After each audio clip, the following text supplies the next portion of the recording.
The Horrible Gamers podcast may contain content not suitable for all ages. Listener discretion is advised. Welcome, ladies and gentlemen, to Horrible Gamers podcast, show number 411, being recorded on December the 5th, 2022. I am one of your hosts, Jesus Gonzalez, known as Jesus Walks Out today. I'm joined by my friend from Little Ohio. The Mayo is back. Welcome back, Steve Willier. Welcome. Hey, Jesus. How's it going? Howdy. Hi. Howdy, partner. And from the Great White North, Ryan Gibson is back. Gib 8777 times 5. That's me. Brr, it's cold up here in the Great White North. Is it cold up there? It's getting, well, it's not too bad today. It's getting chilly snowing? Is it snowing? Well, define not too bad, No. because I feel like it's cold already, and it's in the 30s here. It is 4 degrees Celsius. Speak American. Yeah, as I say, don't make me think. I gotta mess with my thing to speak American. I don't speak American, so I have to have it translate for me. I got this. It's 39 degrees Fahrenheit. There you now. go. That's See, it takes me nothing. longer to change my. It might be warmer there. Yeah, Oh no, 39. it's 46 here. See, I got you beat. Right now here, the weather in Oregon is. We're And going that on to Oregon. Jesus with the weather. In Oregon, we have 36 degrees right now. It is a precipitation of 3%. Humidity is at 87% and winds at 5 miles per hour, heading south-southwest. Tomorrow's forecast will be a high of 40 degrees. All right. Who would have thought And a low of Ohio would have had 30. better weather right now than you? Think about it. That's crazy. Yeah, it is cold you here. hobo No, Oregons. it's been really cold here, man. This morning I was driving to work, right? And I'm driving. And I'm getting onto the on-ramp, dude. And I see, like, you know those cargo vans, right? Like those big white kidnapper vans. Right. I see it. It's like 3 car lengths ahead of me, in front of like another truck in front of me. And I see that thing like start to slide on the on-ramp, dude. Like starts to go sideways. I'm like, oh, fuck. Uh-huh. I'm like, it's too late to turn back now, right? Because I'm already on the on-ramp. I can't turn around now. I can't stop. There's cars behind me. And sure enough, man, I hit a sheet of black ice. Thankfully, my car didn't slide out of control, but if I didn't see that van and I would have just been going, I would have not been expecting it, you know? That would have been scary. That would have been a scary situation. Yeah, you're lucky you saw that first. Fun. That fucking van saved my life. Hey, guys. It's another episode of Horrible Gamers. Let's do this. That's right. You can follow us on Twitter at _horrible gamers. Leave us a review on the Apple Podcast.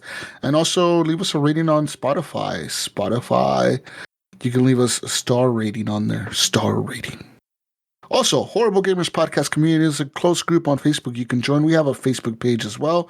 And you can head on over to Patreon at patreon.com. I need to pull this up.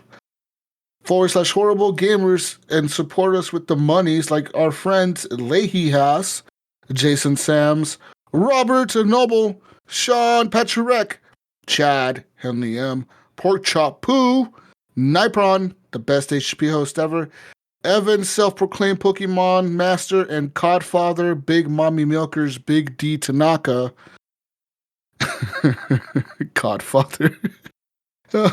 Jonathan Titan, Big D Hall, and the first HGP patron, Bill Still, even the biggest, D Gardner the second, the Elden Lord, first of his name, protector of the realm. Yeah, all that shit. What else should I? Does he just keep adding to his name? Yeah. Oh shit. Anyways, Every game he plays, he puts new title in there. yeah. Anyways, thank you guys for the support with the monies. And yeah. Also, big shout out to Phantom Mank for the intro and outro music to the podcast.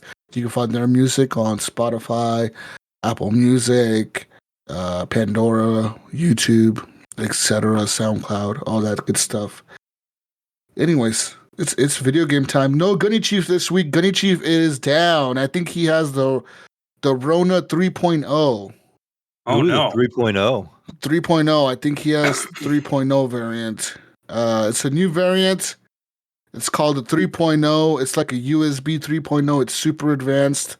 Doesn't it like tickle your butthole or something like that? It's something like that. It's very advanced. They said that he has stage 4 Rona 3. I don't know what that means. Stage 4 type 3 Rona. Yeah, I mean, I don't even know what that means anymore. It's advanced. Hashtag the butt tickler.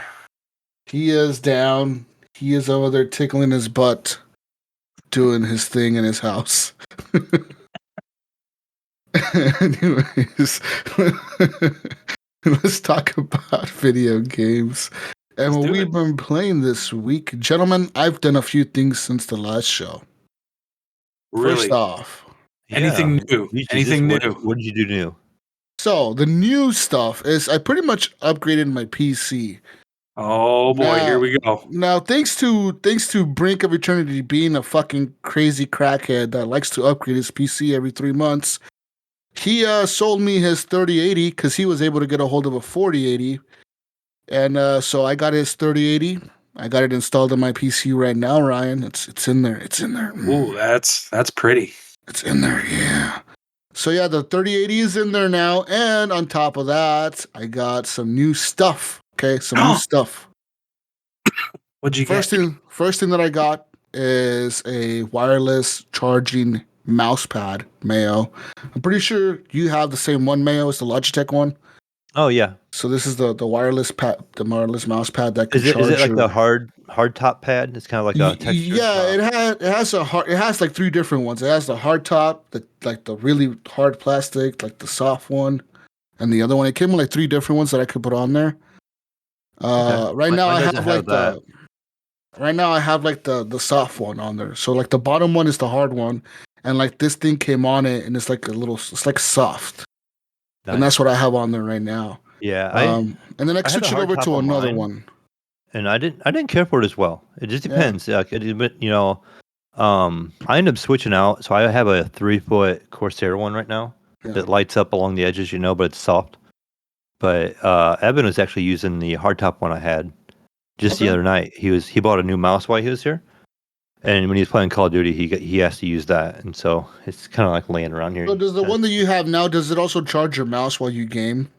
The one I have, no, it's a Corsair one that did not have it. I didn't buy the Logitech one. I had the mouse, the Logitech G903, but I think I'm getting ready to replace that too. So like the right click on it is starting to go bad. Mm-hmm. So I don't know if my son, when he was playing, if he got something on it or something, but it feels like it's kind of like sticking. Yeah. Oh yeah, he got something on it, all right. Right. Yeah. Right. Some playing games, you know what I'm there. Them Overwatch characters, bro. Woo. That's right. They have their own site, I think. Anyways, no. So the one that I have is the charging one. So because I got tired of my mouse dying on me randomly, like in the middle of COD matches. So I was like, you know what, I need to fix this, and I don't want to have a wired mouse. So I was like, you know what, I'm just gonna bite the bullet. It was like $170 though for this mouse pad. Yeah. So it wasn't a cheap mouse pad, but I think it's gonna last me a very long time. So can you drop your phone on it and it'll charge? Let me try. That. I don't think it will. It'll blow up his mobile iPhone. Is it, Ryan? No, it doesn't. He has an Apple, so it probably has to have a big old Apple logo on it for because it's weird because the battery that I put in here is actually this thing right here. You pop it out and you put this in there, and this is what charges. I don't know how that works, but this is how it works apparently. I don't know. But it's kind of cool. QI wireless charge. Yeah, I don't know how it works, but it's somehow charging my mouse. So my mouse won't die, which is cool. That's cool. But the biggest upgrade besides my GPU was my monitor, Ryan. So I ended up biting the bullet here. I took IAMS's recommendation. A large bullet. This was a very expensive bullet. This was the bullet bill from Mario Bullet. So I ended up buying the Alienware OLED monitor. I knew it. Yeah. I knew it. Holy fuck. Okay. Yeah. I saw the review of that on Linus Tech Tips. It's very nice. So it's a weird resolution. It's a 3560 or whatever by 1440. So it's a widescreen resolution, which I'm not used to. I'm still getting kind of used to it as I'm playing it. I've only had it for a couple of days now. But I mean, it's an OLED. It has a high refresh rate.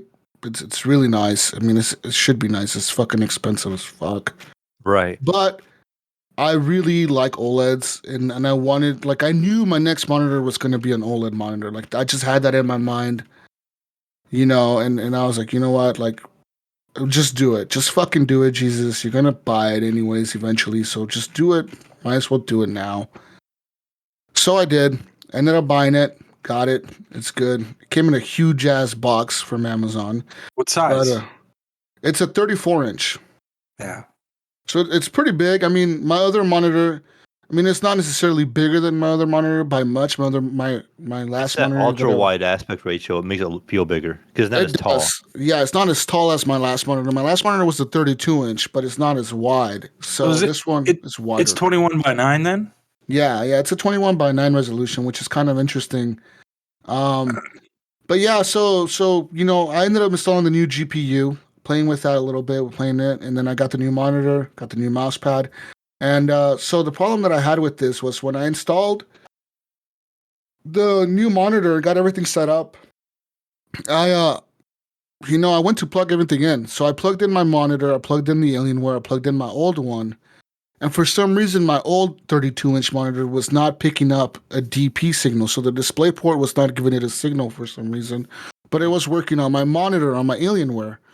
But the thing is, I knew my 32-inch wasn't broken because I was just using it, right? So I'm like, how is this thing not working? I was just literally using it to game like a day ago. What the fuck's going on?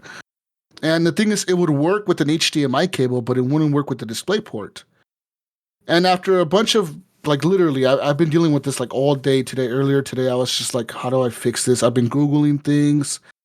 I was thinking, is it my power supply? I was like, I don't think it's my power supply. I think it's just something wrong with the BIOS or something on my PC. So I ended up actually updating the BIOS on my PC. And ever since then, all the issues stopped. I don't know what the fuck happened. I don't know what the hell what's to do with the BIOS. I wouldn't think BIOS would have anything to do with that. BIOS, maybe the BIOS had a restriction on using one display port only. I have no idea, something like man. that. Yeah, but you think that would be more in the graphics card, though? Like the That's graphics what I was thinking. I have no idea, man. But it's completely, ever since I updated the BIOS, it stopped. Yeah, I guess because it's not on board, right? So right. Yeah, it was really bizarre to me, man. But looking up the issues, a lot of people were saying to check your BIOS. They were like, make sure your BIOS is up to date to the current BIOS software. And I was like, you know what? I'm gonna go, and I ended up searching the software for the BIOS for my CPU, and I updated it, which it was out of date from last year. I think the last time I updated it was last December, actually, or 2 years ago. So I was like, you know what? I've updated it in 2020. I'm gonna update it now. And this new update came out like a week ago, maybe. So I did it, and it's working fine now. I don't know what the fuck the issue was. Maybe it was something about how your BIOS talks to your graphics card. It had to be, man. Because it was literally because it would work. I would get it, like, I got it to work originally. I got to work with the display ports, but when I was playing the game on my OLED, the 32-inch would flicker out, and then it would just stop working, and then it would say no signal detected. And I was like, what the fuck? And then they would both flicker out, and they would say no signal detected on the 32-inch one, but then my OLED would keep working. And I was like, what the fuck is it doing this for? But it never did it when it had an HDMI plugged in. And I was like, do I really want to? I was like, if I really has to come down to it because it's my power supply not strong enough to support this GPU or whatever, then whatever, I'll use an HDMI, whatever, for now until I get a better power supply. And then I don't know, man. Why would it really matter anyways, Jesus, if you're using an HDMI on a secondary monitor? It doesn't really matter. Yeah, I just wanted it to really know, make a difference. Yeah, it doesn't make a difference. I just wanted to know that I'm using a DisplayPort cable on it. I just wanted to make sure it worked. That's the only reason, because I have the cable and I want it to be plugged in, motherfucker. Yeah. Well, something you probably want to do too, Jesus, and something it took me a long time to actually figure this out. So, whatever monitor you make your primary monitor, you want to make sure you're running that refresh rate. And so, oh no, definitely, yeah, no, I got it set to 175 or whatever. I had one that was like a one was like a 144, and I had another one that was like a higher refresh rate than that. I think it was 175 when I had my ultra wide. It would default to the lower one by accident because it was my primary, even though I was gaming on the other monitor. So you have to like manually, set that up in a way. Over. So yeah. So I have the 32-inch set to 165, and then I have the 34-inch set to 175. yeah, like I said, no issues with it now. Everything's been working fine since. So, yeah. What do you think of your picture quality? So I've been wanting to get an OLED, and I've been thinking about it. And Micro Center here has 4 of them to choose from, right? Okay. And they have the Alienware that you got. Hmm. They also have 2 other ones. They have a Gigabyte one and a ASUS one, I think. Uh-huh. Both of them are $1,000 right now, Okay. but they're basically like TVs. So they're not really a monitor. They're both 40-inch plus, and that just seems a little big. But they're also a true 4K. So the ratio on those is like 38 whatever by 2100 or whatever. Yeah. Where yours is more of a 1440 monitor, which is better because it's going to be better for your frame rate. Yeah. You know, so I'm not sure I could do either or, but definitely. No, I the thing about this monitor is it doesn't seem as bright as my other one, and I don't know what it is. I don't know if it's just the settings on it that I have to mess around and start tweaking them. I know it has HDR 1000 nits on it or whatever. And so I've been messing with it. I mean, the games look amazing on it, man. I was playing Red Dead yesterday, and I was just like blown away. I'm like, holy fucking shit! Like just the widescreen aspect, the aspect of the widescreen, Dude, 21 by 9. Third-person game. It looks incredible, man. So I was having a blast with that, and even playing like Call of Duty, even playing Need for Speed recently. It looks amazing with the fucking widescreen, like everything's just zoomed out kind of a little bit. And you feel like you got more game or something. It's fucking weird, right? But so there was another monitor that I was gonna go with before this one, Mayo, and it's actually on Amazon. It was the one IM sent me originally. And the only reason I did not go with that monitor was because that monitor was like a TV, dude. It was like 48 inches. 48 yeah, and that's the inches. 2 I was kind of seeing here. They were 40. That's what I have in maybe front of me. 43, and one was Can you 48. imagine like 48 inches, like right here, dude, in my face? Like, Dude, that's what I have in front of me right now. it's like It's almost too big. Yeah, it's like too big. It's like how am I gonna play Call of Duty on this shit? You know what I mean? Like, how am I supposed to see everything? I know probably the console gamers, the ones that are used to playing on TV, are probably like, oh, you can't have too big of a TV. But when you're right in front of a monitor, it's completely different than playing on a TV. So people always would ask me, you want to focus on the whole screen or whatever, and it's hard, especially for like games that I play. Games like first-person shooters, you want to be able to see the whole screen. Even console gamers will tell you that gaming on a smaller TV for a first-person shooter is actually better because your eyes don't have to. Your eyes don't have to search as much to get to the edge of the screen. Yeah, you don't have to look for the enemies on the edge of the screen or whatever. Everything's just there in front of your eyeballs or whatever. So that's the only reason I didn't go with the 48-inch, even though the 48-inch was way cheaper, Mayo. I don't know if it's still on sale on Amazon. Yeah, and that's what I ran into. I see them on there for like $1,000, and it's like no, this was cheaper, dude. This was like $750. It was really cheap, and it was really hard to like not buy that over this one because this one was like what $400, $500, $600 more or whatever. But at the end of the day, I was like, you know what? I'd rather have the monitor than the TV size. Mm-hmm. So I just went with this. So yeah, the only issue that I have with it now is the way that it sits on my desk. I have the 34-inch on the right, the 32 on the left, and they fit.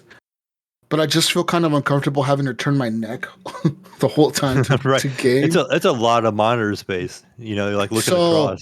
So I ordered a stand today on Amazon that's like a vertical stand. So I'm gonna put the 34 on the bottom and the 32 on the top, and maybe that'll help me. Because the 32, I'm only using it for secondary shit, right? I'm mostly gaming on my main on the Alienware. It's what I'm gonna game on. So I'm gonna have that on the bottom and have it straight ahead of me here. And then I think it'll be a better setup, and it'll actually take up less space because these stands. The stand on the Alienware monitor is fucking huge, man. Like the actual stand that it comes with. Yeah. Doesn't it have RGB along the bottom or something? It has RGB in the back. So yeah, the back actually lights up. And you can actually set it to have it to where it lights up within like games. So like it has like game effects or whatever. So like whatever colors in the game will be in the background. So it's kind of cool at night. It makes it look like it stretches off the screen almost because it puts the colors up in behind you. So that's a neat feature if you game in the dark or if you're gaming at night or whatever. That's a pretty fucking neat feature, and it kind of looks cool because I have my keyboard and my mouse and shit. They're all set up to like light up with the sounds in the game. So when everything's in sync and everything's lighting up and like shooting and shit or like noises is going off, everything's lighting up at once, you know, and it's fucking really cool. The It only is cool thing to that get it all going at the same time. the only thing that I there's so many don't cool things have now. the thing that I don't have linked to it is my PC, like, cause my PC has like a glass side, but the glass is facing away from me over here, like I have it facing away. But when I get the new stand, I think I'm gonna put my PC over here so I can see the light of the PC. Oh yeah, And I'm gonna have everything synced up. It's gonna look fucking sick, I think. Yeah. But I'm excited, man. You know, a 3080 is a nice upgrade from the 2080 Super that I had. Even though the 2080 Super was an incredible graphics card, I fucking love that thing. It held up, and it still holds up in gaming today. I mean, even with my 32-inch, I was having a blast with it. It was Dude, a I'm fine, still running a 1070. yeah, it was a fine that's what- GPU. you got you and Gunny over there at the 1070s, and I'm over here stuck in the 2080 Super still, and we got Jesus over at 3080. Yeah. And again, I'm in the same boat. Like you got me over here all tempted. I've been talking. They have 4080s in stock. I do. Yeah. 25 Finally. mile from me.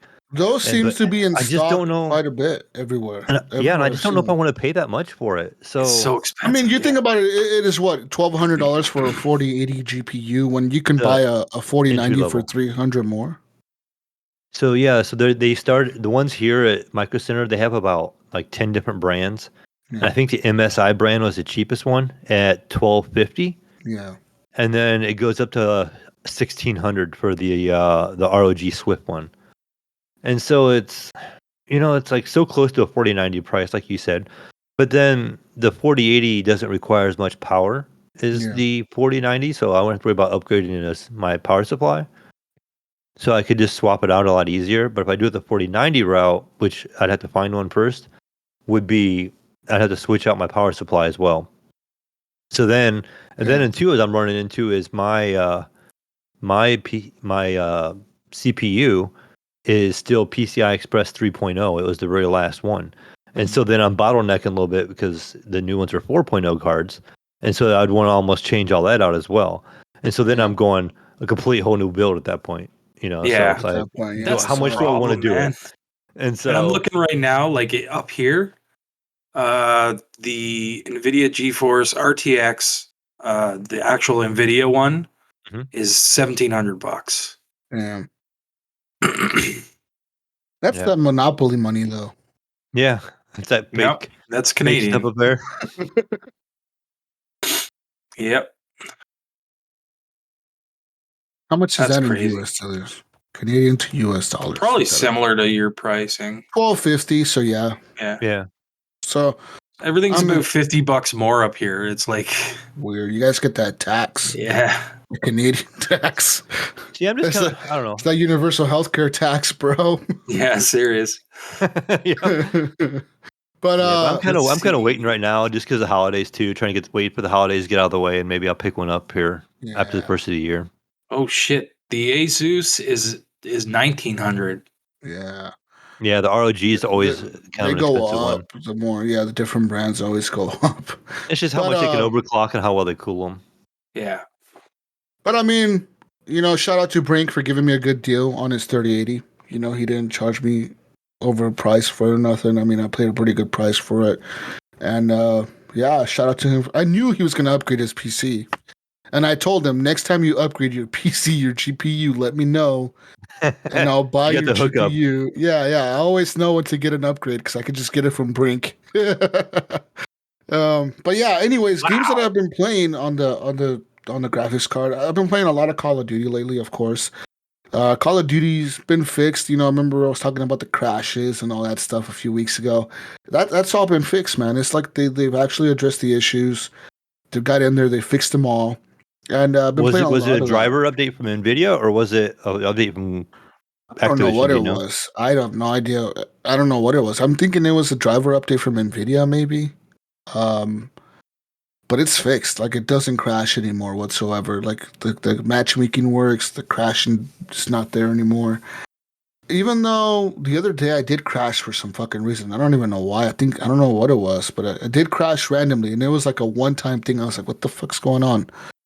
But, been playing a lot of that. Been playing a lot of Battlefield. A lot of Battlefield has been going on. Season 3 is out now, and the new map is out. It takes the new map is located in, I don't know if it's Sweden. I think it's Sweden. Or Norway, something like that. I don't remember now. I've seen it a few times. I think it's Norway, right? Yeah. Yeah, so the new map is out. It's pretty cool. And yeah, so Battlefield is Battlefield, Call of Duty is Call of Duty. They're all running great. I'm excited to see what else they have coming out for Call of Duty. There's so many skin packs for Call of Duty, man. Like that store is every day there's something new in that store, and you know there's somebody out there buying all those skin packs. Oh, You just know there is. That would be so much money they spend on that game already. Besides that, of course, I went back and I played a little bit of Red Dead Redemption 2, as I was saying earlier. You know, I wanted to try that game out. And, man, I'm lost in that game again, dude. I'm playing the single player again. And I'm just fucking engulfed in that world, Ryan. I'm in there, bro. I'm in Westworld in that world, man. Yeah, I remember when you were in that world before. Yeah, it's so good. It's just so immersive to be in that game. Everything about that game is so well done. Like all the characters are well done. Everything is so awesome. And I'm just in there just fishing and hunting and breaking into people's houses and fucking robbing trains and beating people up and running into the KKK in random places. It's fucking awesome, dude. I fucking love that game, dude. It's so much fun. I've been playing the fuck out of it. And I look forward to playing more of it. You know, the only downside to that shit is that I know how the ending plays out. I know that Arthur dies in the end. And so that kind of sucks, knowing that he's going to die in the end. So I'm just kind of taking it really slow right now. I'm in chapter 3, I think, when they're in the Rhodes, the town of Rhodes or whatever. They're in the second camp they moved to. So we're doing that now. And yeah, Red Dead looks amazing. And on this fucking OLED, it looks fucking incredible. Like I said, it was like, fuck, so immersive. It's a game changer. And besides Red Dead and all that, I did go and play a little bit of that new Need for Speed game. It's called Need for Speed. I believe it's called Unbound. Yeah. Yeah. I played a little bit of this too. So I hopped into it. Now, first thoughts. Did you feel? How did the car's control feel to you? Like, I don't know, not that great. I know it just felt off, right? It feels very arcadey. One of the first things they want to nail down. It is, and in a racing game for sure, it's one of the first things you want to nail down. But it's like, I think the problem is though, it just feels a lot tighter and tankier than like a Forza or something like that. Like the cars don't feel real. It feels like I'm driving like an arcade machine. Is what it feels like. It feels like an arcade game. Yeah, a little That's bit. What it feels like to me, man. Like, and then I'm not a big fan of the characters in the game. Like, I'm playing as this chick. I picked the chick character, and like I have her dressed up like Billie Eilish. So she's got like some fucking green hair. She's had like a beanie on. She's wearing like sweatpants like a damn hobo. And like some sneakers. My dude's got green hair too, but he's got like the 3 fucking prongs in his goatee. Yeah, and she's like, "Hey, this is lit. This is so lit. Oh yeah, we're gonna win all the races. Yeah, it's AF, bro. Yeah. Oh man, it's so annoying. Every 2 seconds, just hearing them drop some stupid ass fucking millennial talk. You know what I do like though is I like the little like the cartoon effects on like when you're, on the cars drifting and like you see the fucking the burnout smoke is like all neon and shit. Yeah, that's it pretty looks cool. Yeah, and they're like little wings when you jump too. Like, did I see that in the video? Like, there's little wings that kind of pop out inside your car. Yeah. Yeah, there's little wings that pop out when you're doing like every time you do something cool, it'll do like some little animated thing on your car. Yeah, a little animation that's like cell shaded. Yeah. Do you guys know? I seen this on, I can't remember where I saw it, but maybe it's on Game Pass or something like that. But they said there was like a 10-hour trial through Game Pass or something. Yeah. Now, is that? I think it said before the game was released. Do you know? Is it still available? It's still available. No. It's you get a 10-hour trial because you have EA Play. Okay. Well, it's part of EA Play, which is through Game Pass. You have it like they did with Battlefield and stuff. So maybe I'll check it out then. Yeah. So you get 10 hours. It applies to any EA game, Mayo. So even games that you never played, like it could be like a game that you never bought that's an old game. It'll still give you a trial. It'll still give you the trial. Yeah, I never really messed with the trials a whole lot on there. I just happened to see it today. I was like, oh, there's a trial. But then it said like before release or something. Like it said, you can play it before release. I thought, oh, maybe they just did that. Well, because they release the trial like a week before release usually. Yeah, I think it was like 3 days or something like that. You could play it early. But yeah, I mean, I'm not a big fan of the characters or the whole like everything's so fleek, everything's so awesome. Yeah, this is lit. I'm not a big fan of the characters and the way they talk, but I like the game. I like the music. Jesus, you don't like your generation? I like the music. Listen, bro, everything's lit as fuck over here. Yeah. All right, everything's on fleek. That's right. Mayo knows what I'm talking about. His daughters are all like 17, 18, 19, 20. Yeah. You know what I'm talking about, Mayo. Your daughters probably talk to you like this. Oh, yeah, all the time. They're like, Dad, this is so lit. Anyways, yeah, so I've been playing some of that. Some Need for Speed Unbound. And I played a touch of it too, man. And I don't know if I'll go back to it. I don't know. Jesus, I do want to recommend just like a recommendation to something, not a specific game, but since you now have an ultra wide and stuff like that, the games that I found best when I had my ultra wide that I liked the most was the top down RTS games. Really? Like Civilization or something like that. They just look amazing on those monitors. Like you get so much more like people to view and stuff. Yeah. It just looks really don't cool. Don't give them a reason to go play games like that again. Go back to like maybe like Evil Genius 2 or something and give that a shot and see. You'll probably be really impressed with the way it looks. Ooh. City Skylines. Ooh. Yeah, Skylines would be another really good one. And just that more screen space, that weird 21 by 9. Frostpunk, is that one? What is it? Yeah. Yeah, Frostpunk would be pretty cool. Yeah, oh, man. Yeah, go back and try those. You just gotta make sure the OLED game as well. And, be an OLED and you just gotta make sure the game actually supports 21 by 9 because some games don't. Yeah. Yeah. I know Civilization 5. That's the one I played the most, probably the Civs. It did. And it looked great on my ultra wide. But being able to see like all that extra real estate, it's so fucking good for a game like that. Nice. But yeah, so shout out to IAMS and shout out to Brink. They helped me troubleshoot this shit, setting it all up, and they're the ones that recommend what I should and shouldn't buy. They're the ones that I talk to the most when I'm going to purchase some PC thing. And shout out to those guys for helping me make these bad decisions. And yeah. So what else have you been playing, Jesus? Nothing else really besides that, man. I mean, like I said, just a lot of Call of Duty, some Cyberpunk. I haven't tried Cyberpunk in the OLED. I should, but that probably look nice.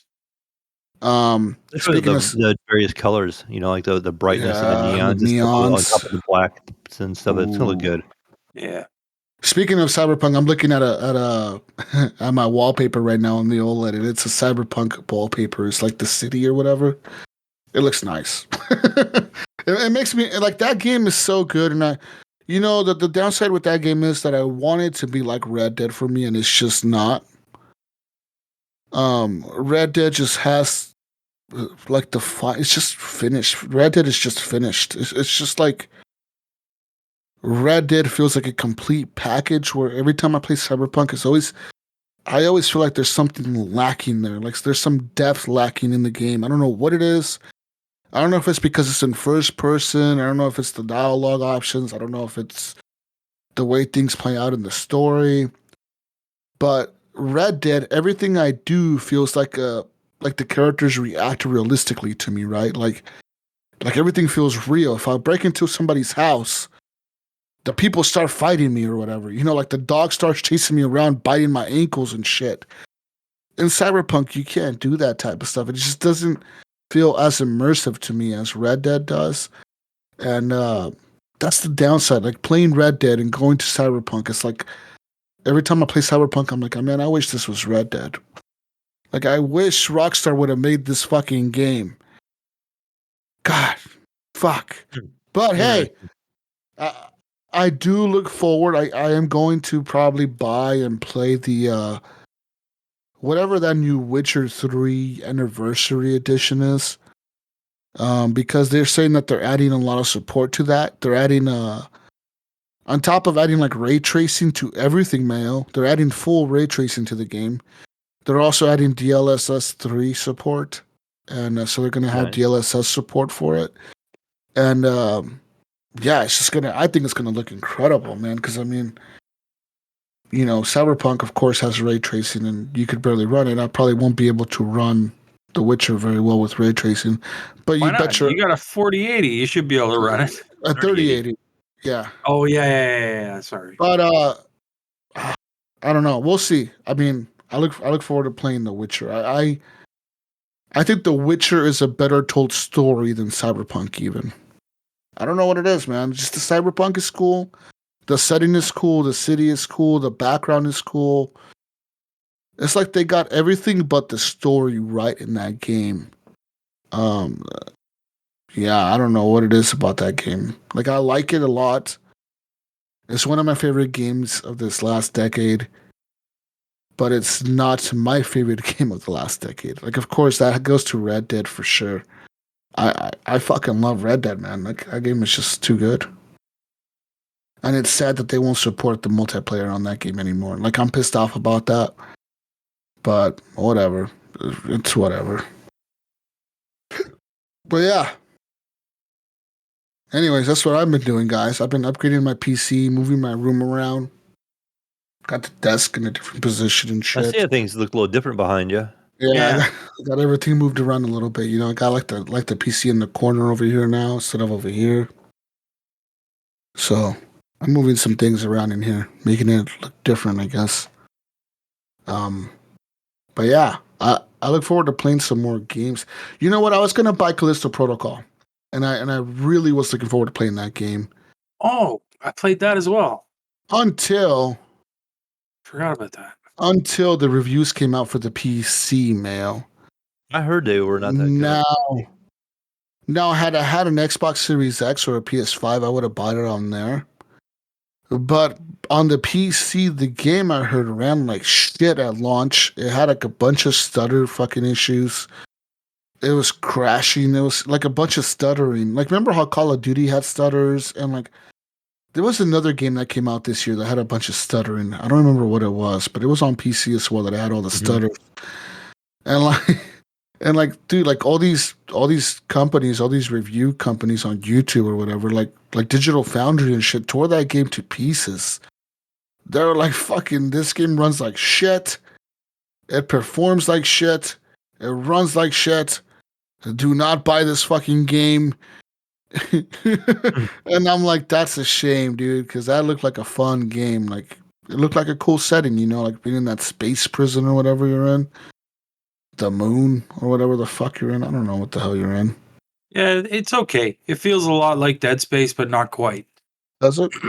Yeah. I haven't played a lot of it. I played like through like the tutorial and a little bit of the beginning opening bit. Mm-hmm. But yeah, I want to play some more of it, but it's... Are you playing this on what? It ran okay on my X. Yeah, it ran okay on my Series X. It seemed to be running okay. All right, so you do have a Series X. Yeah. Okay. Nice. So that's good. Yeah, I mean, yeah, on the PC, I don't know. There was a big patch they came out with the other day on Twitter saying that they're going to have a big patch, like a big, they called it the fixer patch or some shit. And that was supposed to fix all the issues on the PC or the main issues on the PC. I don't know if that did fix them or not because I went to Steam today and I was looking at it. And the reviews still said mixed. And, you know, some people were saying, like, do not buy this game. And some people were saying, like, yeah, you should buy it. It's like 13 hours long. It's a good story, whatever. It's fun. And some other people were saying, like, nah, this shit sucks. Don't buy it. It's fucking boring. So I'm kind of like mixed, you know, like I'm torn because... Wait for a sale. There's this game, right? And then there's like next month, Dead Space is coming out. So it's like... Yeah. You know, I just wait for Dead Space and wait for a sale on this. That's what I'm thinking. Yeah, I'd say see if it goes on sale at Christmas. I think it will. Probably. I think it'll be down to like $40. I'm thinking. But I know maybe Gunny. the PC version will be a little better. Yeah, I'm hoping that by they then. can fix it. Yeah. But yeah, I mean, even with that, that's all I played, man. So, what have you been playing, Ryan and Mayo? Whichever one wants to go. I've been playing a couple of games. So I'm still playing Vampire Survivors. That I don't think I've talked about that game on here yet. Not much. Yeah, because I have it installed and I have not played this game yet. I keep hearing really good Mayo, things about it. just play it, man. I keep hearing good things about it. It just sucks you in. And the thing is you're gonna look at this game and you're gonna go, "What is this stupid game? This is 8-bit graphic garbage, bullet hell stuff." Yeah. And then you start playing it, and if you don't give it the chance, if you don't give it enough time to catch you, it won't. But if you just give it time and you start to figure out the things that you should be upgrading and to get further and further, all of a sudden you'll turn into a god and you'll be fucking unstoppable and nothing can touch you. And you can just walk through enemies. It's crazy how much fun it is. But I could see how people would get bored. My whole thing is it catches me with the, hey, there's another thing unlocked. Hey, there's another thing unlocked. Hey, there's another thing unlocked. Let's go try that. Try that out. Try that one. You know what I mean? It doesn't finish another level. Another thing unlocked. You know what I mean? Oh, I got another character. Try him out. You know what I mean? New powers. And then you get all these. You'll be there for hours. You'll just be like, what the hell just happened? Like 5 hours just passed and I was playing this little tiny game and I didn't even realize it. It doesn't look good, Ryan. It doesn't look good. But dude, I'm telling you, play it. You don't even do anything. You move around. That's all you do. What fucking game is that? Oh yeah, Ryan. I want you to play a game where you don't do nothing. You just move around, Jesus. Move around. You're good. All you do is use your left stick and you move. Fucking you don't push any buttons, nothing. Everything auto fires. So everything's on a timer. So you can take cooldowns down so that it's firing constantly all the time, or you can level stuff up so that it's stronger, and that's the whole side of the game that's fun and entertaining. You're kind of just, it's almost like an idle clicker, but but you're not idle because you're still moving around, right?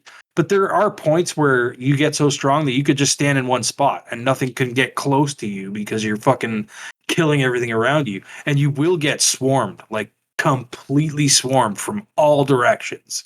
And you got to defend it. Like there is things that are hard about it, but once you figure out how to defend against that stuff, it just becomes fun. You turn into a god and you just destroy everything. And you just run around laughing going, I don't want to. I wonder if I don't want to be a god. Well, then this game's probably not for you. I want to play Jesus Simulator. I heard that came out. It's out, I think. Is it out? Or is it a beta that's out? I don't know. It might be an early access or something. But speaking of early access, I've also been playing a game that came out of early access a little while ago, Grounded. And I have been playing this game forever. Like this game caught me. It sucked me in. And here's the thing. And when it came out in early access, I didn't care for it. I didn't really like it at all. I was like, this game's not for me. I don't like survival games, blah, blah, blah, blah, blah. I sat down and I gave it a chance after it came out 1.0, and it just sucked me in, man. It was so good. You're just this kid and you shrunk down like Honey, I Shrunk the Kids kind of style in a big, huge backyard.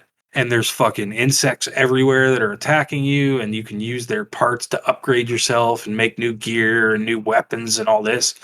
And, you're out kind of just wandering around trying to figure out the map, you know what I mean? And open stuff up and go to these different bases. There's a whole story behind how you got shrunk down and the guy that did it, and he's in there with you, but you don't really see him, and then he comes around later. It's like there's a whole kind of story behind it. And I finally, after I need to look up how many hours I played that A lot game. of hours. It's a lot, but like it just sucked me in, and I had so much fun.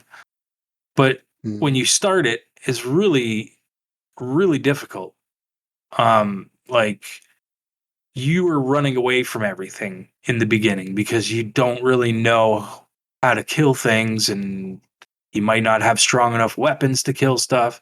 But again, like Vampire Survivors, you kind of like you get stronger and stronger and stronger, and you start figuring out patterns and stuff like that, and how to kill these different insects and what they're weak against and stuff like that.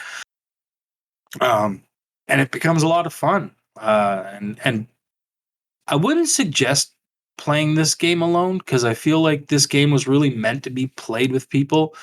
And I think that might be why I started having more fun, was because I was playing with a friend of mine. Mm-hmm. And but even after I had played with him, once I got the hang of things, I could play it by myself and not have a problem with it. But it just, I feel like that it really helped having somebody to like help you out and like try and figure things out together, because there were some things that were really hard. Like some of the bases get pretty hard to figure out how to get through them and stuff. So having somebody there to like shoot the shit with and like try and figure things out was really handy. But yeah, Grounded, if you haven't checked out Grounded, check it out. It's on Game Pass. It's really worth playing. I really enjoy that game. Yeah, I've been hearing a lot of good about it anymore. I haven't checked it out since it was in beta way back when it Yeah, really first came out. it's So changed a lot, and there's a new update coming. I think next week they're adding more stuff, and they've added like 3 or 4 things so far. They've added a couple of bosses, because there's like just random bosses that you'd never even see if you're just playing through the storyline. You might not even know where to go to fight them or how to. You know what I mean? Because you need something to summons them. And yeah, but yeah, there's like a mantis and a giant spider. What the heck is it? The mother demon or something like that. I can't remember. But yeah, it's fun, man. Check it out. If you really want to check it out, guys, let me know. We'll fucking start a brand new fucking world, and we could play together. I'm down to do that if you guys want. We'll start an HGP backyard. We can all just jump in whenever we want. That's the cool thing about this game is, say all 4 of us we were gonna play our own world, right? Together. We don't all need to be online at the same time. Like, you can, when you get together and you go and kill a boss or something like that, or whatever, or you're building or whatever, you can all be online at the same time. But it's, if you share your world with everybody, that means that anybody can come into that world at any time. And then when someone else comes in, their save will sync up with your save, and anything you've done will be in their world, and anything they do will be in your world when you come back. So Gotcha. it's really cool how that works. So like my buddy would, he doesn't work, right? So he's home all day, and he would just sit around building the base while I was at work, right? And I'd come home and I'd be like, oh God, there's this big, huge fucking base here now. What's going on? And then I'd do something in the base. I set up a big fucking section where we put all our armor and stuff, and we can just walk up to the dummies and take our armor off and then go do whatever we want. And then I put all the weapons up on the wall. Like there's a lot of decorating and building to it as well, but you don't really need it. You could just build a little shack if you wanted to. You know what I mean? You don't have to build some giant thing if you don't want to. As long as you have enough stuff or enough room for the stuff that you need to like do your upgrades and all that stuff. You kind of need at least one home base. But in our game we have 3 bases. just in different sections. So, and then zip lines going between them all and all kinds of crazy stuff. But yeah, it's a great game. I can't say enough about it. I really love it a lot. And it kept me entertained for like the last fucking like 6 months, something like that. Really, I feel like I've been playing it for so long. What else did I play? Oh, guys, there's a new update in Wobbly Life. Oh, It's my Adventures of Wobbly Life. It's back. No, there is a new update in Wobbly Life. I don't think anybody really plays it other than me, just with my daughter. But it's a lot of fun. I'm still having fun with that game. And they keep updating it. It's really crazy. They add new shit like every couple of months. They just added like this big cave that you can go into now, and it's all ice, and there's a big slide that you go down, and then you get some new presents and upgrades and stuff like that, and then you move along. But Wobbly Life, if you got a kid and you want to play a game with your kid, you know, it's fun. What else did I play? I played Goat Simulator 3. Oh my god. Okay, so the first Goat Simulator I didn't care for. I didn't like it at all. I didn't feel like there was like, because it was just an open world. It was just like, go do whatever you want. You can do whatever you want, but there was no structure to it, right? Like there was no like missions or things saying, hey, go over here and do this, or you know what I mean? Like it wasn't very suggestive. Why can't I say that word? Suggestive? Yes, thank you. I don't know why it would not come out right. I was saying it right in my head, and the words were not coming out of my mouth right. Okay. And it just didn't. It never clicked with me at all. I get how it was funny and stupid, right? But Goat Simulator 3, which by the way, there is no Goat Simulator 2, in case you didn't know, because a lot of people are like, "What? There was Goat Simulator 2? I didn't even know." And I'm like, "Nope, there wasn't. That's part of the joke. It's Goat Simulator 3." So this one has a lot more structure. It's got missions. It's got things to do. There's an alive world around you. There's people wandering around. You're grabbing fucking tractors and running people over. The game, I don't want to spoil it, but the game opens really cool. And it opens like a game you've played before. I'll just say that. And it's actually really funny how they do it. And there's a lot of stuff like that in it where it's like little nods to like gaming stuff or little nods to, you know, pop culture references and stuff like that. Sprinkled all throughout the game. But it's set up like an Assassin's Creed game almost. There's like towers that you got to get to, and the goat towers, and you synchronize with the goat tower, and then it opens up sections of the map and opens up more missions and stuff like that. And so first thing I did was run around and synchronize all the towers that I was able to get to. And then you go through all these stupid missions, just like dumb stuff. Like there's a cooking show one where you gotta like impress the judges. You gotta cook for the judges, and like you can do anything you want. You can take a person and fucking lick them, fucking carry them over to the pot and throw them in the pot. You can pick whatever you want, throw it in there, and you finish the mission. You unlock a new hat or cosmetic or something like that. And then you go to the next mission, and the next mission is something just as goofy. Like, you know, I unlocked this rocket pack, and it literally fires me all the way up into the fucking stratosphere. And I'm staring down, going like, how can I get down from here? You just fall. You just fall. You're a goat. You'll survive. Yeah. It's okay. Of course, right? Yeah. But yeah, it's been a lot of fun, and it's making me laugh a lot. That's why I think I'm enjoying it so much. Is just because I'm just like, this is so stupid and funny, like just really dumb. And I'm glad there's a lot more structure to it now, where it's like, yeah, here, go here and do this mission, or here's a thing for you to do, because you can still just wander around and do stupid shit if that's what you want. But at least there's some sort of direction now. It seems like.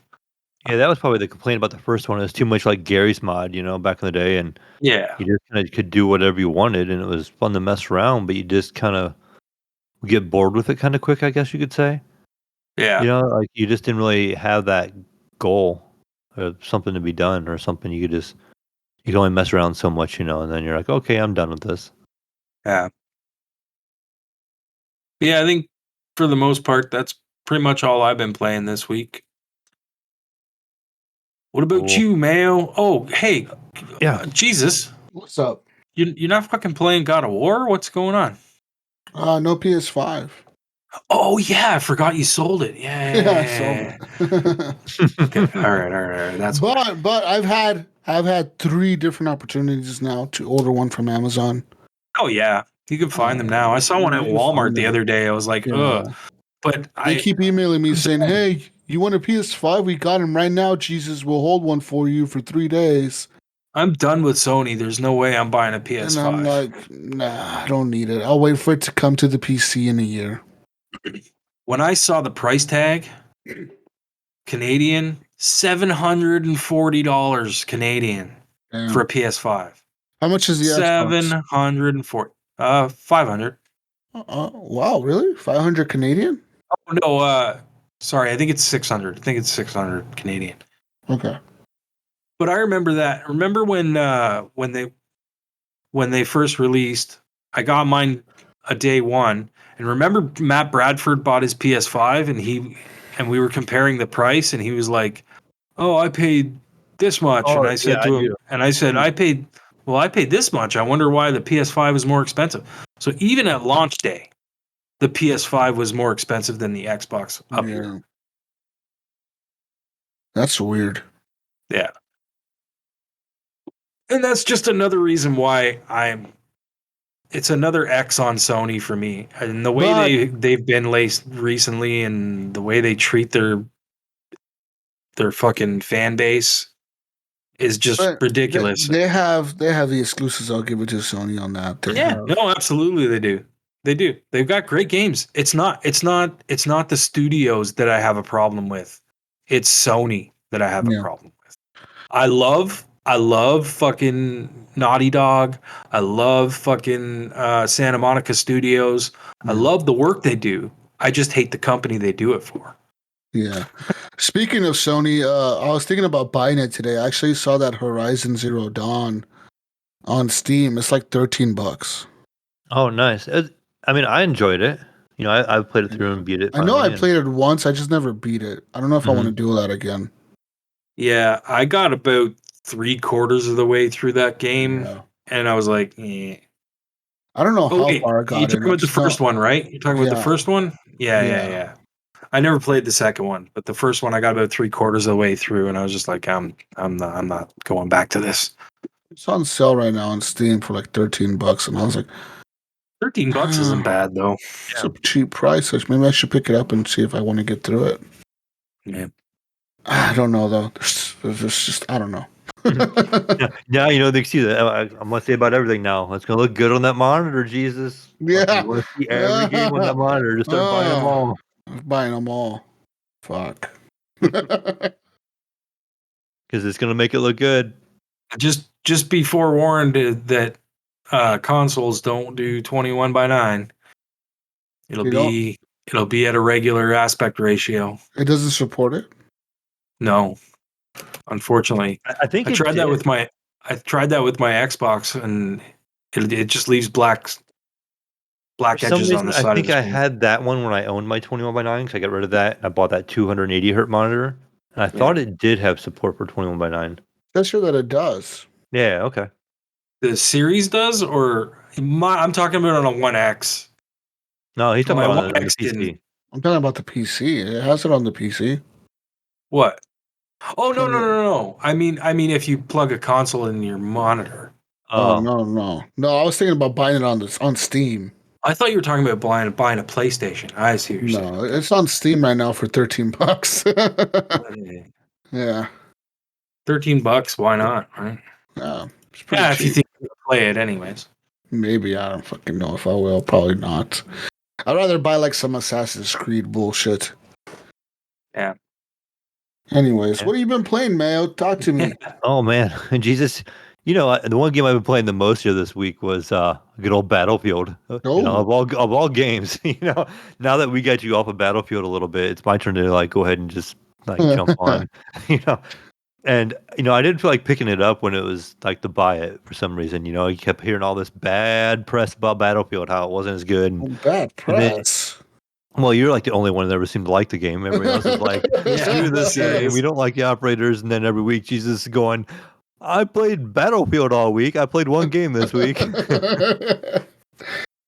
Right? You know, and so, but hey, it's paying off now, right, Jesus? Like you're in like S rank over there. You're like S 5,000 rank or whatever. And I'm over here in my hobo, like level 25, you know, Fucking going in with all these other new Xbox guys because this game came to Game Pass.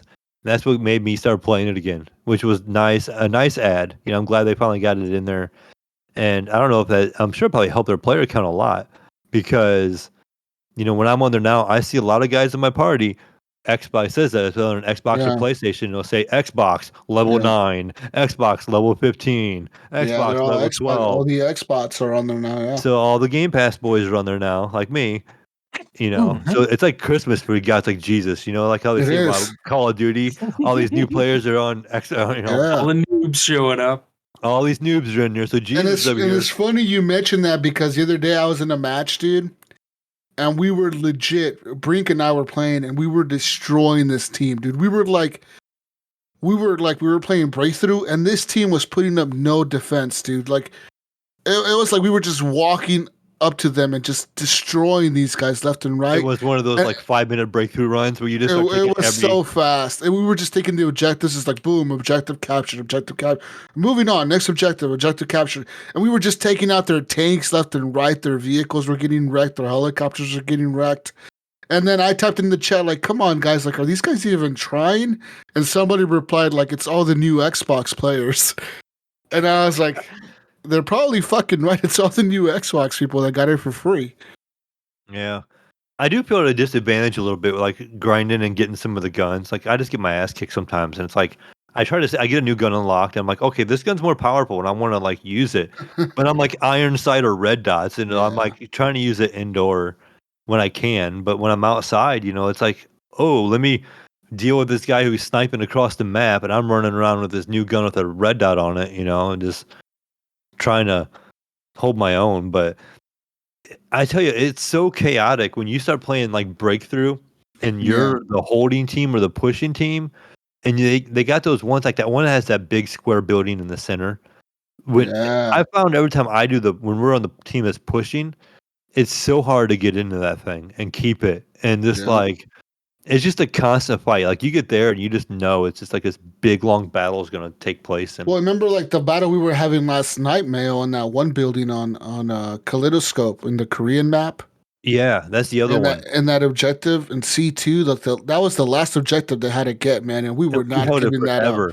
We probably held that for what, 20 minutes? 30 Literally minutes, like 20 minutes, Ryan. We were fighting these dudes for like 20 minutes straight in this one fucking room. In one room. Our entire team was in one fucking room. We were not giving that fucking room up for nothing, dude. We had everyone in there. Points, you know, it's like a square. You got an opening in every corner, and you got teams just like watching every doorway. Yeah. And you got Gatling guns everywhere, and you got tanks driving in the building. Yeah, you got Jeeps in there and shit. It was crazy. There was this pure chaos. There's people just throwing grenades in there left and right. So all you see all these grenades spawning from the enemy. Smoke. The guys kept popping everywhere. They kept trying to go in there by throwing smoke. Remember, they kept throwing smoke in there. Everything was all smoky and shit. Yeah, you couldn't see anything. All you seen was bullets bouncing off of things. You heard the bullets and stuff, and you didn't know what people were shooting at half the time. And you're just trying to help out as much as possible. And it was chaos, and it was so noisy. Jesus over there talking to me, and I'm like, what? You know, just because of constant explosions and constant things going on. The game was just chaotic, and there's been multiple times where I've been there like that. And I've been on the other side of that too, where you're trying to push and get in, And when the other team or whatever you're playing against gets fortified down in there, and you're just trying to push and get in there, and it can be difficult sometimes. It's crazy. A little bit gun wise, I'm getting some of that stuff unlocked. You get the mastery of each gun. So then I don't know if I want to stick with like the beginning guns and keep just getting that mastery high on those and keep rolling with those, or go with guns a little bit later on. They're like they do more damage, maybe a little less accurate, but way more damage. I find it might be better for you right now since you're a new player to try to stick to one gun. And instead of familiarizing yourself with a bunch of different guns, right, trying to find the perfect gun, familiarize yourself with the game itself. Like learn how to play the game. Because you were asking me yesterday, how is it that you only you were asking me how is it that you only have like 5 kills but you're on the top? And I'm telling you, it's because it's not about kills. It's about like supporting your teammate. Yeah, and I started doing that afterwards, and I started figuring that out a lot more because a lot of times I would just run around with the character. I had like the rocket launcher, and I was never switching out, saying like ammo packs or med packs and stuff like that. And so I would take out the vehicles occasionally, but you don't get that opportunity that often. No, and I don't know how many points that gives you for this stuff, but like once I started using ammo packs and dropping the med packs, then I started being like running around the middle of the list. You learn that Battlefield is not really a kill game. It's not like a kill count game. It's more of a support game. Like it's just a support objective type game. And I kept trying to play objective, like if it's like trying to capture something, I would try to capture it or I would try to hold. But I'm like, man, I'm still just like down there in points. I'm like, what do I have to keep doing to get more points, And then I even learned things like with Jesus one time we were in that one map, you kept raising those one little like barriers or whatever. Barrier like blockade things. And I'm like, what's he doing? So I went over and you could see I had like a little button. It's like hit E, and I raised it. And it's like 5 points. I'm like, oh shit, okay, I get it. Now you know how I get all my points. I'm over there running around, putting up barriers. I'm learning all your secrets already, Jesus. You're in trouble. I'm over there putting up barriers while everyone else is fucking, doing random shit. Yeah, I mean, overall, I've been having a good time with it. It's a great Game Pass game. I can appreciate it for what it is, and now maybe I kind of consider buying it, maybe because it's on sale right now on Steam for $20 right now as well. So I'm like, maybe if I put time into it and it comes off of Game Pass, then I'll be screwed, But I almost feel like this one might be on Game Pass for a while because they've had that partnership with EA. It's not on Game Pass itself. It's on the EA Play. It's on EA Access now. And I think EA's policy is once games go into the EA Access vault, they don't ever really pull games out of the vault. Yeah. Unless they somehow, the only thing that I've seen them pull from the vault is games like the Saboteur and shit like that. But that's because they lost the licenses to play the music or something that was in there and they couldn't get it renewed. So they had to take the game out because the game had some music in it that they couldn't get the license renewed for. They own Battlefield, so that'll stay. They own DICE and they own Battlefield. They own the IPs, so that'll stay in there for sure. I have no doubt about that. So as long as there's a deal between EA and Microsoft, if that deal ends, then you're right. Then EA Access goes away. But you could just go and sign up for EA Access and get that or whatever, right? Mm-hmm. Yeah. So I haven't thought about picking up the Game Pass and the Battle Pass and just picking up the game on Steam and the Battle Pass as well. But like I said, maybe I'll just pick up the Battle Pass and just keep playing it off of that, and I'll have a little bit of my money that way and a little bit of support. And I can kind of do that. Because I as much shit as people gave DICE for this game release, and I did too. I mean, I think that the game released a horrendous state. They pretty much lied to us. I mean, let's be honest. That's what they did. But they put out a half-baked game and fucking decided to build it as they went. Yeah, and that's the shitty part, that the game is still not done even a year. Because even till now, the game doesn't feel like it's fully done yet. Even though they have done a lot of things to fix it, the game doesn't feel like it's fully realized yet, which I think that's going to come next month. Because next month, they're going to introduce the class system back, Mayo. And that's coming in their January update, which they said is their next big update. It's in January. And in that one, they also said they're going to bring back a new Battlefield 4 map. So they said it's going to be a map from Battlefield 4 that they're remaking in the Frostbite 3 engine or whatever. Kind of like how they did Caspian Border and North Shore Canals and some of those maps that you see in the Portal mode or whatever, those maps, those old maps that you see in there. Mm-hmm. They're gonna do that, but with one of the Battlefield 4 maps. Now, which one we don't know because Caspian Border was in Battlefield 4, so maybe they'll do like Gulf of Oman or I don't know. I was hoping Metro because that's a really popular map, Metro, the subway one. But people say that they're not gonna do Metro because they've already kind of said that they have a plan for a map like Metro. So I don't know if they're gonna want to have two maps that are similar like that in the game. But I'm hoping it's a good map that they pick from Battlefield 4, like a map that everyone kind of liked, because Battlefield 4, I'm not gonna lie, till this day, I think it's the best Battlefield they've ever made. Yeah, you're probably right. I really enjoyed that one as well. Yeah, but I'm glad you're playing it, and I'm glad you're liking it, man. Yeah, I do have one more question on it. I did look at the guns the other day, and down, like under the assault class, it shows you a list of guns, right?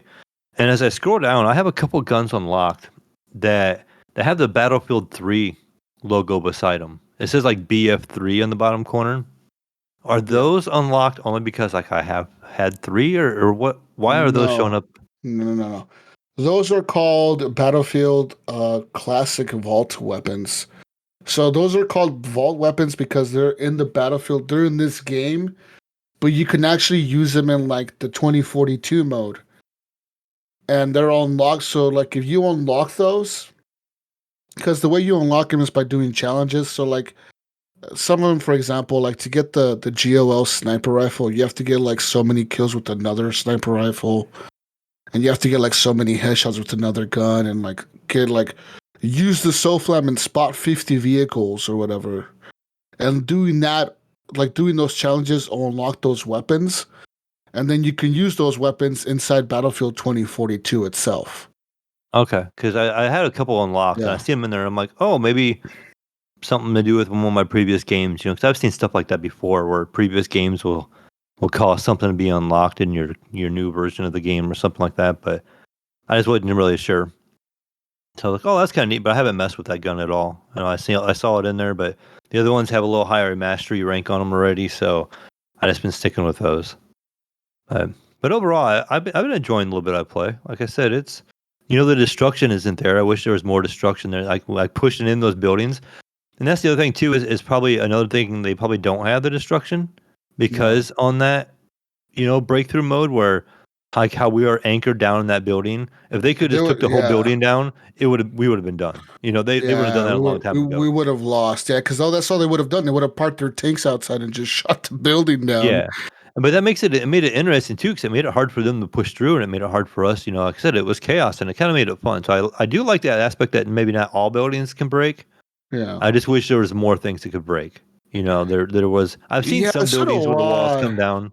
Yeah, like in the new map, right? Like if you shoot at the walls will sort of come down or whatever. Like the panels will start coming off the building. Yeah, I remember one time I backed into a wall, cool. and next thing I know, the wall came down behind me, and I'm like, "Oh, I guess I ain't got this recover anymore." I'm in this room, and the wall was gone. Like, and what's weird though is that they don't have the destruction in the new Battlefield, like the new 2042 maps, but in the classic maps like Caspian Border, North Shark Canals, and those maps like the Battlefield Bad Company maps, they kept the destruction in those games. It's fucking weird to me, man. Because me and Brink, we were playing Rush the other day, and I joined Brink, and Brink wanted to play some Rush, so we were playing Rush. And all those Rush matches were like in these old maps, like in the Battlefield 3 and Battlefield 4 and like Bad Company maps. And all those maps have the full destruction. Like you can blow up any fucking wall, the walls will come down. You could put C4 on a fucking wall and it'll blow up the entire wall and the building will come down. And like, cause even we were in a tank, and what I ended up doing is I ended up driving the tank through a wall and made a hole in the wall, and that's how our team got into the objective. Because our team couldn't get into the building, so I just fucking jumped into a tank, and Brink was in there with me, and I just fucking drove the tank right into the wall, dude, and it just took the wall down. And Brink was like, "Damn, Jesus, that was pretty good." I'm like, "Yeah, bro, you got to use the strats, Mayo." You're muted, Ryan. You're. But yeah, that's what I like. I mean, so yeah, you're right. Maybe the destruction, we miss it, but maybe you're right. Maybe it's a good thing that it's not there. And maybe like I said, just in certain spots. I wish they would have had maybe more buildings that would have came down. Maybe the last one is a more fortified kind of thing, make Yeah. it harder, but because there is ones where like the flag area that you got to protect is outside on quite a bit of things, but that Yeah. ones where it's on the inside are really hard to get, and they're really hard to capture and hold, or not Yeah. necessarily hold, but they're hard to capture. But No, I agree. the other things I've been playing, I didn't play much of it yet. I learned a little more about Elden Ring. I didn't play it much initially. I kind of died a couple times early on and messed around with it.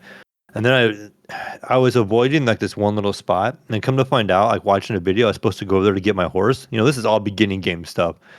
So I'm like, oh shit! So I need to go talk to this person. This is how I get my horse. So then I got the horse, and then the video they're like, okay, now you should go do this, and you should run it past this guy and go do this, and then you go talk to this person, and then go talk to that person like right away. And it was almost kind of speeding through things, and then I was kind of like, meh, I'm good for now. I'm going back to Battlefield. So I played a little bit. It was getting late. I got tired, and then I'm going back to Battlefield for just a little bit, and then kind of stopping. But I mean, the game looks good. It runs okay enough. Like I do have some gripes about the way it runs. I really wish it was not capped at 60 frames on PC. That's something I don't really understand. Yeah, it's still capped at 60 frames. Like, there's no option at all to like go in there and Not unlock that it. I didn't really search it much, but there's nothing in the menus. Like it's. Is there like okay? No. Have you gone to the Reddits, Mayo? No, I haven't researched. Is there like any way to like get into the game files and like unlock something? Like INI files and edit something and maybe to unlock it or something. I don't know. Yeah. But by default, without doing any like hardcore digging, there is no option in the options to go past 60 frames. That's lame. That's lame. And my game's locked at 60 frames. I mean, it runs good enough. My PC is strong enough that I don't have any problems there. But I just like to have a little more. Like that's what I have. Ryan, we like to have a little more, Ryan. Well, I mean, we're paying for these PCs. They're not cheap. And if we wanted to play at 60 frames, we'd play these on our Xbox. $1,300 monitors aren't cheap. Yeah, so I mean, we want more frame rates. Stop buying Beyond. Come on now. All right, listen, Ryan. If I bought a $1,300 monitor, I want to use all the $1,300 out of it. Well, that's fine and all, but right? I didn't make the game.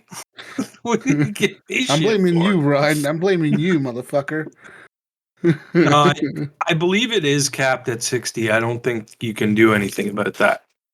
Yeah, even on like PC. Some kind of hacks or something like that where you can edit. Yeah, there might be a mod or something that unlocks it. I don't know. The community is pretty smart about that stuff. I wonder if they did that. I wonder if they did that just to save money on developing the game. Like, because you got to think about that. Once you unlock frame rates, then as a developer, you have to tell the developer, okay, now we need the programmers to target this shit to run stable at 120, at 100, at 110, at 150, at 160. I don't know. Like, because you think we'd see that more often. I wonder in smaller companies and stuff. But a lot of the smaller companies, their stuff's unlocked and it just runs. You pick up any indie game, and it could run 300 frames and it's going to run it. So if it was extra work, you wouldn't think an indie company would do it. I wonder if it runs 120 on Series X if you have the right TV. I wonder too. Or like on the PS5, right? I'm guessing no. Performance. I'm guessing no. Since it won't on a PC at all, that it probably won't on the Series X. I'm thinking what they ran into is they probably did have it unlocked at some point, Mayo, and they figured it didn't run well. Yeah, that something went wrong really bad. They're like, holy fuck, if this shit goes over 60, we're like fucking having some weird glitches going on. Like, fuck that, let's just cap this and call it a day. Yeah. And there's another thing too. I can't remember exactly what I did. When I first started the game, it was like flickering really bad. Not like a stutter. Like the graphics. The graphics were like flashing every time I would pan the camera. And it was something I had to do with like going to full screen or like I think I was in full screen and I had to change it to borderless windows or something. But whatever it was, when I changed it, it fixed it, and that was kind of annoying right away too. I was like, "Really? I had to like do that?" You'd think a game would have that kind of support to just not have that problem right away. But apparently, there's an unofficial FPS unlocker for PC. Yeah, is it just like some kind of download for it? Yeah, I'm on Reddit. Yeah. Like I said, I didn't really just like dig too hard But it would be nice to have it unlocked. So maybe I'll mess around with that this week. Okay, it says you have to disable anti-cheat, play offline, and install a special tool. Okay, yeah. Yeah, So you can do this. that always sounds shady, doesn't it? It's like, okay, you have to turn off your anti-cheat. Well, You got to play you're breaking the offline. game. Yeah, You're yeah, I doing know. something that the developer didn't intend for you to do, right? Right. So Yeah, turn off your antivirus and then launch this program we created, and then you'll get, like, yeah. okay, yeah, no, thank you. But yeah, Nope. maybe I'll check it out. Just the last thing, Ryan, something I've been playing, you and I both liked. Went back to Dead Cells a little bit, Oh yeah. and in that game they keep adding and adding. Have you played it since the last update? A little bit, but not very much. I didn't Where get they very where they far. unlock some of the stuff. I got some of the new skins and some of the characters, and they just add so many things in that game. So I go in, I'm running through the normal game, and I seen this little like statue totem looking thing, and it's like activate. So I activate it, and this little shadow guy comes out of it, and I'm like, I've seen that character before. I know it's from another game. I can't remember what game, but I didn't even know what to do with it. It's like running from me, like bouncing across the screen, and I hit it a couple times, and I was like hurting it. I'm like, okay. So then it like runs off the screen and it was just gone. So it was like a limited time chance to like kill this thing, right? So I ended up doing another run later because I ended up dying. I'm still playing on 2 BC, and I had another run later on. I found another one like on another random world. It was like the third world in or something like that. And so I'm like, oh, here's another one. So I hit it and I knew this thing was going to come out of it, right? But this time, two of them comes out of it. And I'm like, what the hell? So I ended up chasing both of them down, and both of them pretty much stay on screen. I managed to kill both of them, and it unlocked me a skin. And I think it was for the Risk of Rain skin. So Oh like I yeah. have it looks like the character from Risk of Rain on in there now. But it's just I find it really cool that they can sit there and like throw all these little things in their game from other indie games. So now Yeah. it's they got like Risk of Rain, they got like that And the Shovel Skull Knight Hero guy Slayer in there? game and the Shovel Knight guy, and they got just so many different little game nods in there now. Yeah. It's really kind of neat to see. They have stuff from the Elder Scrolls series. Like if you look at the paintings in the background, it shows like the campfire, and then it has stuff from Castlevania back from the old roots on the paintings and stuff like that. And it's just neat to see that a game has that kind of like support for other games in it. Yeah. And then they're doing like little cross things where that stuff's in there and then they just keep coming out with this new content and creative content. And that's another reason why this game is just keeps giving. Yeah. That was a free DLC they gave us. They've only ever charged, I think, for one or two, and it wasn't very much. So I don't know why they keep doing it. Like sometimes they're charging, sometimes they're not. I thought But they were. Yeah, I thought most of them were charged. so far, they've all been free for me, but two. Yeah. The giant one, I think, is one I had to pay for. Well, I think I bought the last one. It was $5. And then there's another one I think I had to buy or I didn't buy. But yeah, and they're cheap. They're not expensive. They're like $5. Most people are Yeah, like, oh, I'm willing it to was. pay it. But they just keep adding so much to this game, and they have like this, the That's training why room I was now. willing to pay it. You know what I mean? I didn't even Yeah, play it, and I bought it because I put so much time into that game. right. I'll support the developer. You know what I mean? Yeah, For definitely. $5, I mean, I why think I not? have 300 hours in Dead Cells now. I think Oh it's yeah. it's a lot of hours, and I have so many guns so many weapons unlocked in that game now. It's just ridiculous. Yeah. And it's so many different play styles and the way the game plays you and the way the character looks. You can change so much now, and I feel like I keep discovering new stuff every time I play that game. I even go back on like a normal difficulty and was playing it through on normal, and I was Yeah. unlocking some new stuff because of the new DLC. I went back and I'm like, oh, what's this? What's this bank level now? What's all this about?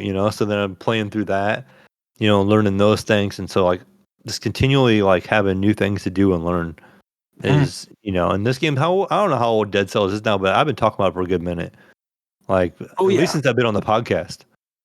And it was So out long before on PC than it was on console. right, but and it's still on Game Pass. That's one of the games that you see games come and go on Game Pass, and that Is game's it? always been on. Yeah, last time I looked, like a month ago, it was still showing up on Game Pass. I thought it. Yeah, I thought it left. I thought I remembered hearing that it left. I don't know. But Could be wrong.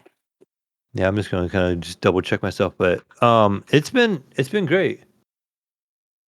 Yeah, it's a good I game. really Really enjoy it. Yeah, it's still in there. Oh yeah, it is. There it is. It also has Curse of the Dead God references in there as well. Yeah, There's another one that they which throw is in there. funny because it's like a game that kind of is very similar to it. It's almost like it's competition. Yeah, and that's the thing that kills me. Like, there's some games that are like it, and they still Oh. support each other, and they put some stuff in there. It's really cool. Yeah, see, all 3 DLCs were paid, Hmm. but they're like for me $6.49. They're on sale right now, 10% off for $5.84 for me. I remember. And I own them all anyways. Yeah, like on Steam, I don't think I had to pay for any but 2. Because Weird. there's the Fatal Falls DLC, the Bad Seed DLC, and the Queen and the Sea DLC. Hmm. Oh, that's something. You haven't played the Warhammer 40K game? No, I have not. That's PC only. Is that on? Warhammer 40K Dark Tide.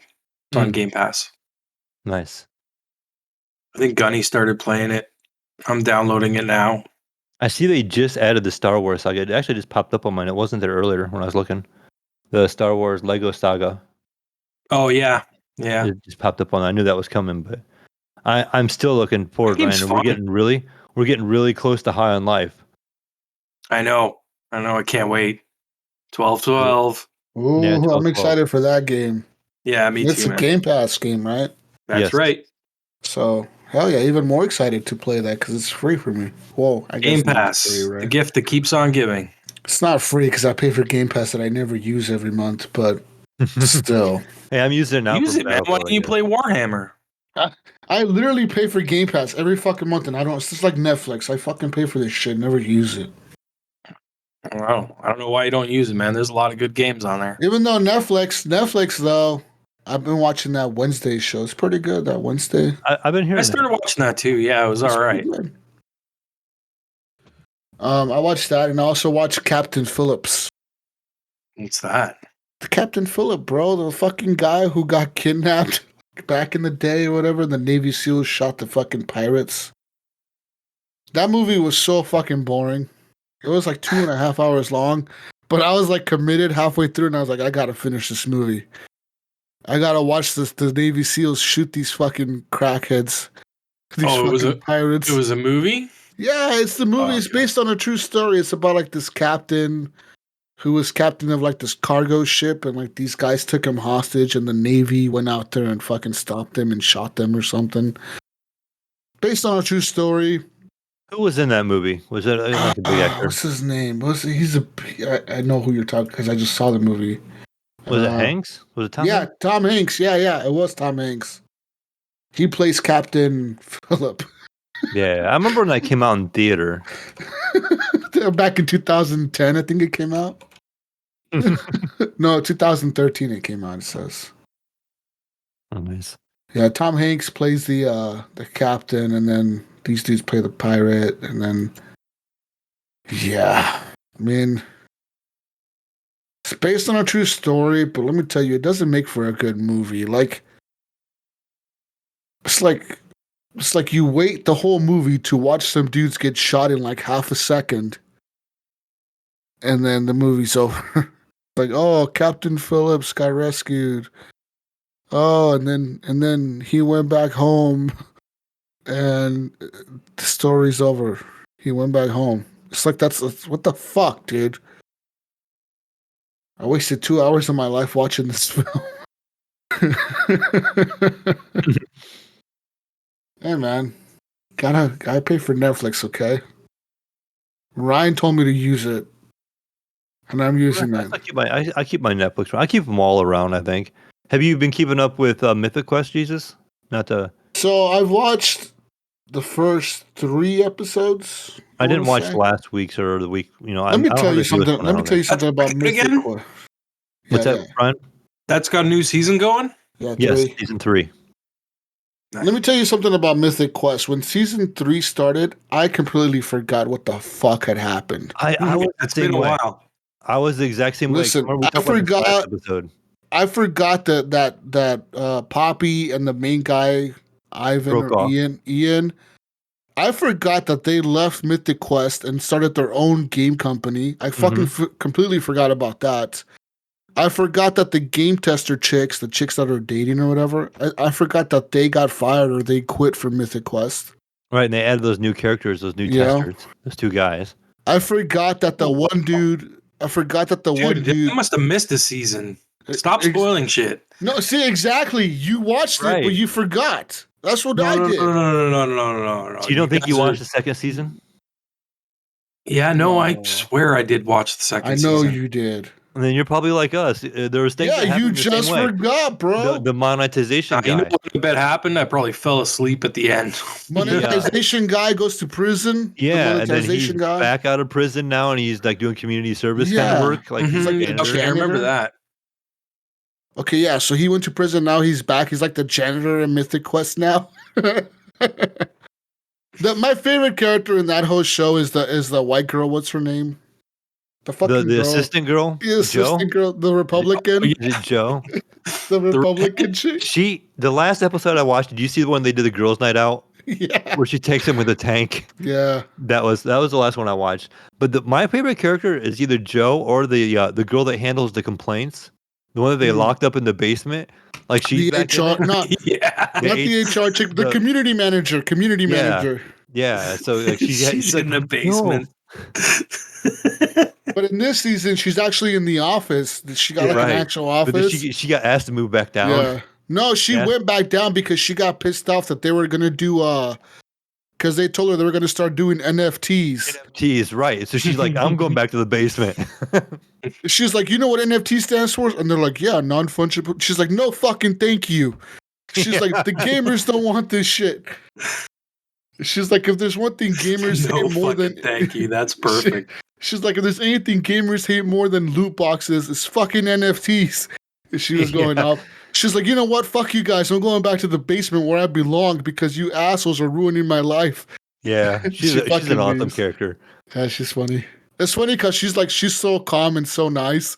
Yeah, and she's like a librarian. Goes off. She's like having to deal with everybody's, BS all the time and everybody's complaints, and she's just like borderline crazy. You just can tell. She goes off on people all the time. And people that haven't watched it, I'm telling you, if you have access to Apple TV, it's worth it for the $5 a month or $6 a month they're charging now, because just to watch the 3 seasons of that and you just cancel or whatever afterwards, it's really good. If you're into games, it's kind of like what I would say. I tell people it's like The Office meets video games. Yeah, it's really good. It's really good. But also, if you get that, watch Severance. I haven't gotten through that one yet. I started like 1 or 2 episodes. I need to. Bro, Severance, the ending on that, I can't wait for season 2 on that. That shit's fucking cool. I'll have to like grind through it because I could use something more to watch right now. So, but back in the video game talk, Jesus, that's pretty much all I've been playing. There's those 3 games. I kind of bounced around a little bit. I haven't really played it on the TV. I did play some of the Switch. Actually, we broke that out when the kids were here for Thanksgiving. Since we didn't record last week, I can talk about it.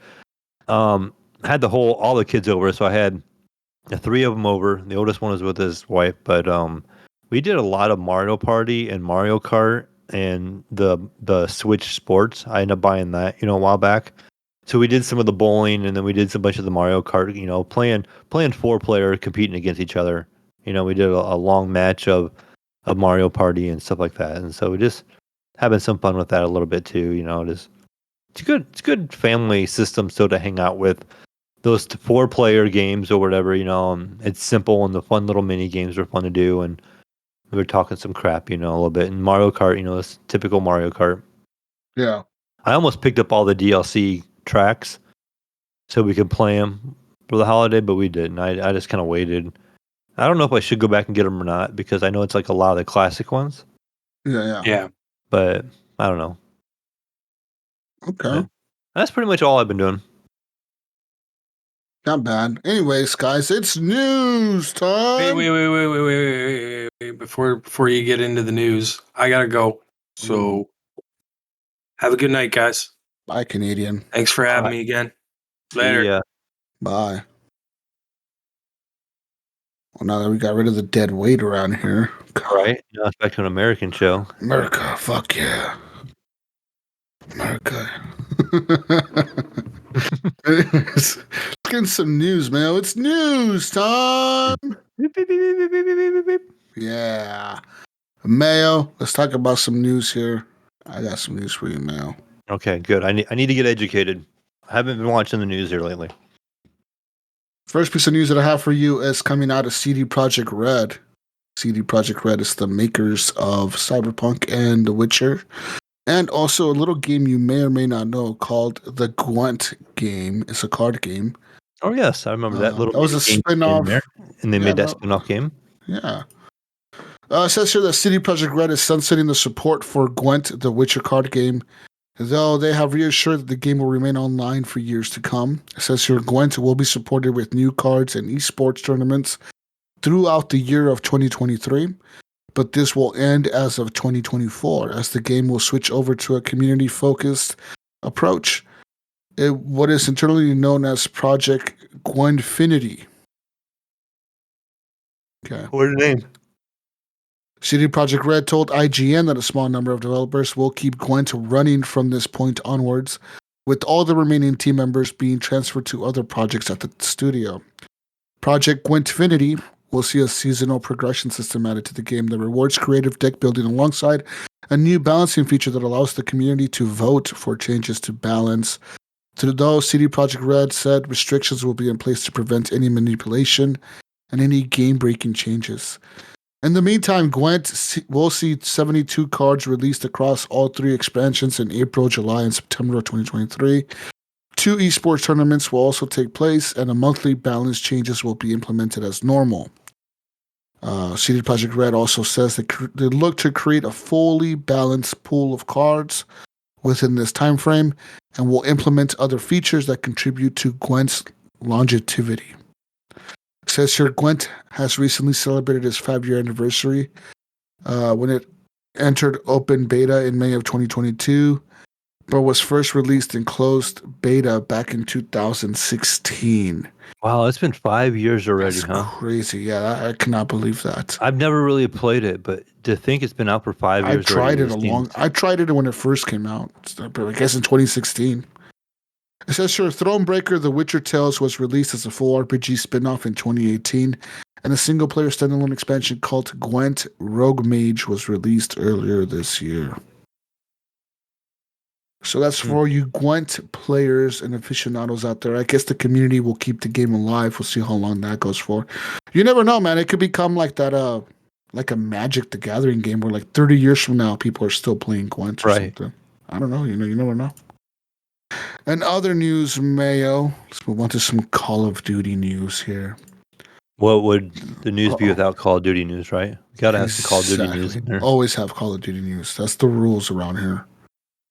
The U.S. Army. That's right, Mayo. Oh, big news if it's involving the U.S. Army. Big military, big America Army. The U.S. Army has halted a planned sponsorship with Activision Blizzard's Call of Duty Esports League after allegations of Activision's workplace culture of harassment and discrimination came to light last year. The Army wasn't the only organization taking another look at its plans with Activision at the time. Sponsors including Coca-Cola and State Farm were also reevaluating their support for the Overwatch League. It says here The Verge reached out to sponsors listed on the Call of Duty League and the Overwatch League websites for comment in August of 2021.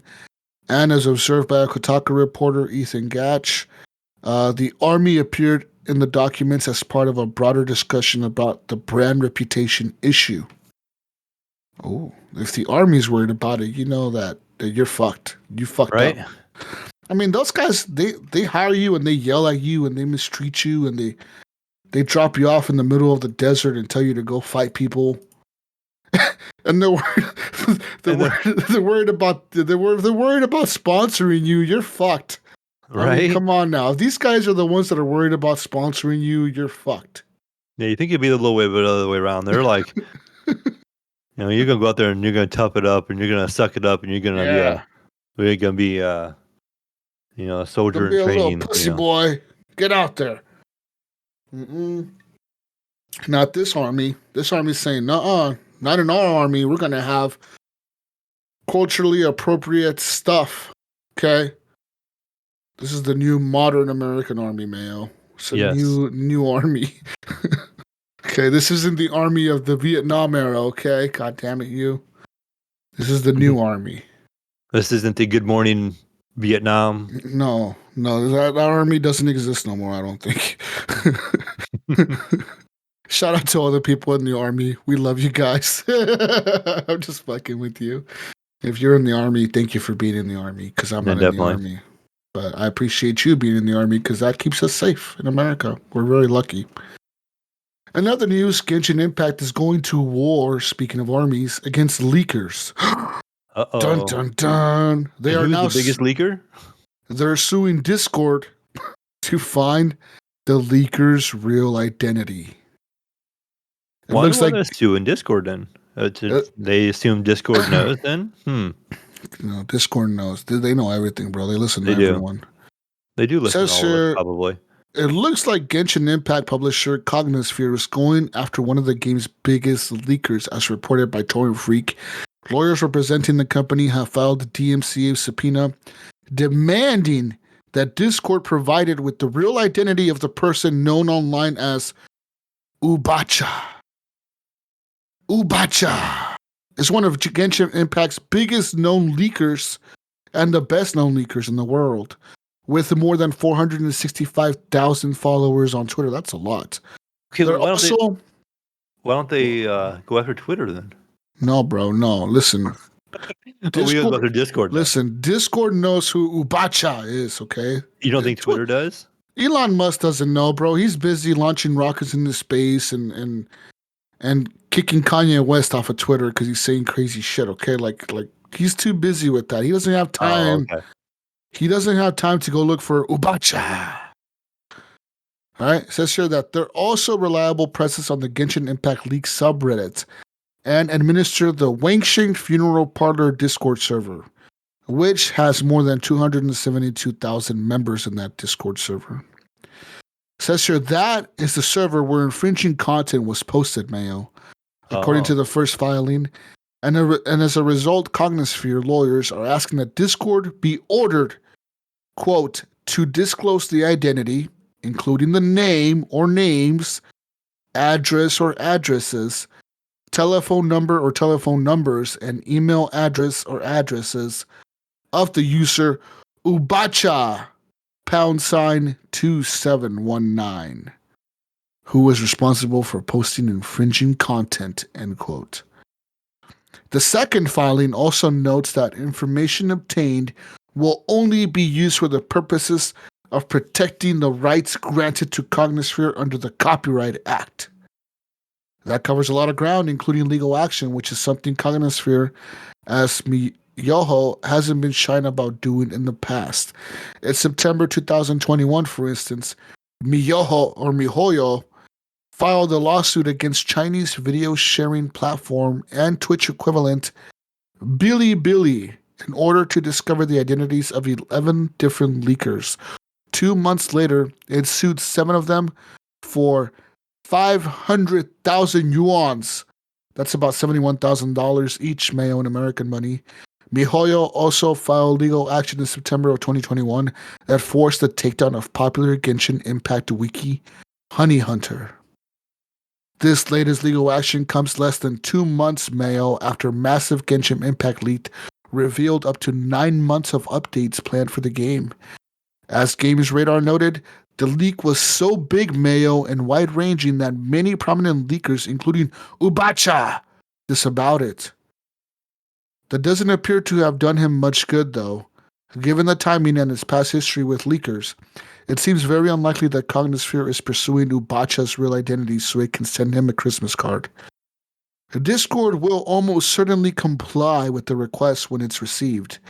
Lawsuits like this are typically a formality to ensure that everyone involved is meeting their legal and contractual obligations, after which Ubacha will be revealed, Mayo, to the world, and Cognisphere can go after them as they see fit.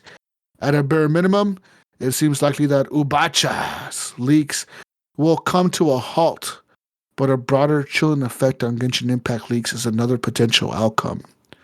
So, there's that. Who do you think Ubacha is, man? Who is this guy? Who do you think he is? Could you imagine being Ubacha reading this article? He's probably fucking scared as fuck right now. Like, holy fuck. Or maybe he's smart. Maybe he has like a fake address. Okay. Yeah. He used like his grandma's sister's He's like these Xbox address. Underground guys. When we listened to that episode, I mentioned it before. Like they got VPN set up. Okay, this guy's like some guy in Romania. He's probably, I would think. I mean, I don't know for sure, but he's in fucking Uzbekistan. He's over there chilling. He would probably have to see maybe this coming a little bit, or make some kind of online fake profile type thing. Like he probably has some kind of generic email he probably used instead of Discord or something like that. And he's probably using a VPN most likely. So he may be all right. Who knows? Think he's safe? You think Ubacha's safe? Hashtag save Ubacha. Yeah, there you go. Hashtag let's get his bail money together, guys. Ubacha leaks. Ubacha forever. Hashtag Ubacha forever. Sounds like a Marvel movie. It does. Ubacha. Anyways, Ubacha, hopefully you're out there safe, buddy. People don't like leakers, but you somehow got the information. I bet you he works. He has to work for Genshin Impact. Probably. It has to be some guy that works there, right? He's like the janitor or something. Getting all this information from some guy during lunchtime. Okay. Like, hey, bro, what are you working on next for the next 9 months? It's like, oh, bro, we got this whole... Let me show you the roadmap of what we're working on for the next year. This is the roadmap we have of all the content updates. And he's over there like taking pictures with his phone and shit. Like, right. I got this. Click, click, click, click, click. Yeah. Who's that over there? And he makes the guy turn around, look behind him, and he's all taking pictures with his phone and shit real quick. Right. Yeah, he's some guy that works for them. I mean, let's be honest here. Who the fuck else is going to have this information? All right. Ubacha works for Genshin Impact. All right, guys. He's in your own house, and you guys don't even know it. Yeah, okay? we can save him some work, can't we, Jesus? We'll figure this out for him. Yeah, we'll just pay us the money to investigate. We'll find out who Ubacha is. We'll find him. I'll use my skills. Okay, I'll find out who this guy is. In other news, so we want some more news, Mayo. More news. Talk about Fortnite real quick, Mayo. Fortnite Battle Royale Chapter 4 is here, Mayo. Yes, it is. My son started playing yesterday. Oh. With the release of the new chapter, Fortnite Battle Royale now makes use of the Unreal Engine 5 newest, most innovative features via Unreal Engine 5.1, Mayo. Really? I did not know this. Actually, my son mentioned... He mentioned some things that they've added. They added like the Doom character is something you can unlock now. The Doom guy. Listen, in Unreal Engine 5, they weren't able to do that, but with 5.1, oh, okay, makes like, all the difference. Doom character, he's in there now. He's in there. Doom character's in there. We can add him now, guys. We can add him.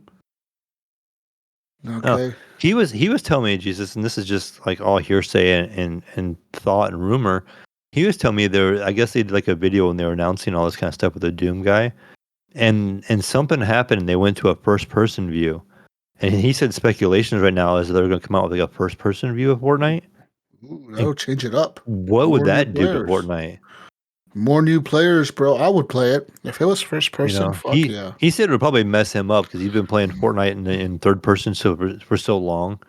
He didn't know if he'd be able to switch. Remember when PUBG came out with the first person mode? That mode was my favorite. Everyone hated it. Everyone hated it, but I loved the first person because it's just more tactical, man. You just gotta rely on your hearing, right? You gotta taste the wind.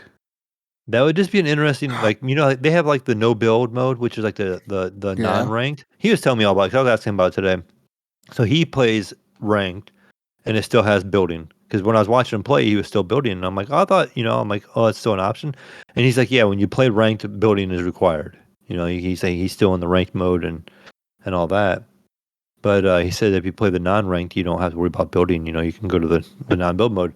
So maybe could you imagine if they just threw in like the first-person mode as an option or something like that? It could maybe bring in more people as a possibility. just like the no building mode did, and a lot of people come back into that game and enjoyed it, and it would be way different though, I imagine. Trying to play it, but I can see it being entertaining. It'd be interesting. But let me tell you about this Unreal Engine 5, Yes. Mayo. Right? Unreal Engine 5 will usher in a generational leap in visual fidelity, Mayo, bringing an unprecedented level of detail to game worlds like Battle Royale Island. Next gen Unreal Engine 5 features, Mayo, include things such as Nanite, Lumen, virtual shadow maps, and temporal super resolution, which are all now available right now, Mayo, on Fortnite Battle Royale, on the PS5, the Xbox Series X and S, the PC, and in cloud gaming, Mayo. Let me tell you about this, all right? So what do these Unreal Engine... You're wondering, Mayo, what the fuck is Nanite? Well, let me tell you something. That's what I was wondering. I know I read your mind. Nanite, Mayo, provides a highly detailed architectural geometry. Specifically, buildings are now rendered from millions of polygons in real time, and each brick, stone, wood plank, and wall trim is modeled in real time. Natural landscapes, Mayo, are highly detailed too. Individual trees have around 300,000 polygons now, and each stone, flower, and blade of grass, Mayo, is modeled in-game in real time. Lumen. You wondering what Lumen is? Lumen reflections provide high-quality ray trace reflections, Mayo, on glossy materials and water. Also, Lumen provides a real-time global illumination at 60 FPS, so you'll see beautiful interior spaces with the bounce lighting on them, plus characters reacting to the lighting of their surroundings. For example, red rugs may bounce red light onto your outfit. Ooh. Mm-hmm. Outfits that have emissive, aka glowing qualities, will scatter light onto nearby objects and surfaces, Mayo. Wow. I'll tell you about virtual shadow maps. Virtual shadow maps allow for highly detailed shadowing, Mayo. I know you didn't know this. So let me tell you something. Each brick, each leaf is modeled in detail will cast a shadow, Mayo. And a character self-shadowing is extremely accurate now. That means that things like hats and other small details on characters will also cast shadows. And lastly, they've added temporal super resolution. Temporal super resolution is an upgrade over temporal anti-aliasing, Mayo, in Fortnite. And it allows for high quality visuals at high frame rates. Are you excited, Mayo? Are you going to try Fortnite now? Are you here? I should go back in there and try it because check it out. Yeah. My son was playing today, and he told me that I said there's a new one. I'm like, I should go back into it, and mess around with the no build mode again. He was probably noticing all the nanite technology. And probably not him, because you know what he does? He turns everything to low. He's like, I gotta have this game running as fast as I possibly can. He's an FPS snob, right? He's got to have every frame. I have this 280 hertz monitor over here, Jesus, right? 1080p, 280 hertz. No, that's not enough, Jesus. Oh. He's like, Dad, it's running at 600 frames. I'm like, okay, then turn up the graphics. He's like, hell no. I don't want my shadows better. Or I don't want my bushes to look better or more grass. What does it look like? It's just a bunch of square polygons running around? Right. It probably looks like old Fortnite. Yeah. Is he playing Minecraft? What is he doing? There's probably like a new update, with Unreal Engine 5. It probably looks like realistic, but I'm watching him play the old turned down version that looks like old Fortnite. I go back and I probably turn it up and it's like a new game. It looks like Cyberpunk. Damn. Yep, well that's Fortnite. Let me tell you guys. Now you guys know about nanite tech. Okay, it's here. It's real. It's here. It's not a rumor, Mayo. It's here. Uh-huh. Ubacha didn't confirm that, but it's real. It's here now. Okay. Let me tell you about something else that happened this week. Video game workers at Microsoft and Activision are now taking steps to unionize, Mayo. A few months after Microsoft announced plans to acquire the video game maker Activision Blizzard, the tech giant said it would remain neutral if Activision workers sought to unionize once the deal went through. Now a major union is testing Microsoft's appetite for organizing at a company it already owns. A group of more than 300 employees at ZeniMax Media, a Maryland-based video game maker, which is now currently owned by Microsoft. That's the company they bought. Remember, they bought it when they bought Bethesda with ZeniMax? Yeah. Well, apparently 300 employees over there have begun voting on whether to form the company's only union in the United States. The vote among quality assurance employees at ZeniMax, which includes prominent studios like Bethesda Game Studios, is taking place under an informal agreement in which Microsoft is staying neutral. It says here, workers can sign a union authorization card, as some began doing last month, or weigh in anonymously for or against unionization on an electronic platform that opened on Friday. The process will conclude at the end of this month and is more efficient than a typical union election, which is overseen by the National Labor Relations Board and can involve legal wrangling over the terms of the election. The same day voting began at Microsoft. A group of workers in quality assurance or QA at Activision-owned studio near Albany, New York, won a union vote 14-0. That result followed a successful union vote in May. About 24 QA workers at an Activision studio back in Wisconsin, which was a first for a major North American video game maker.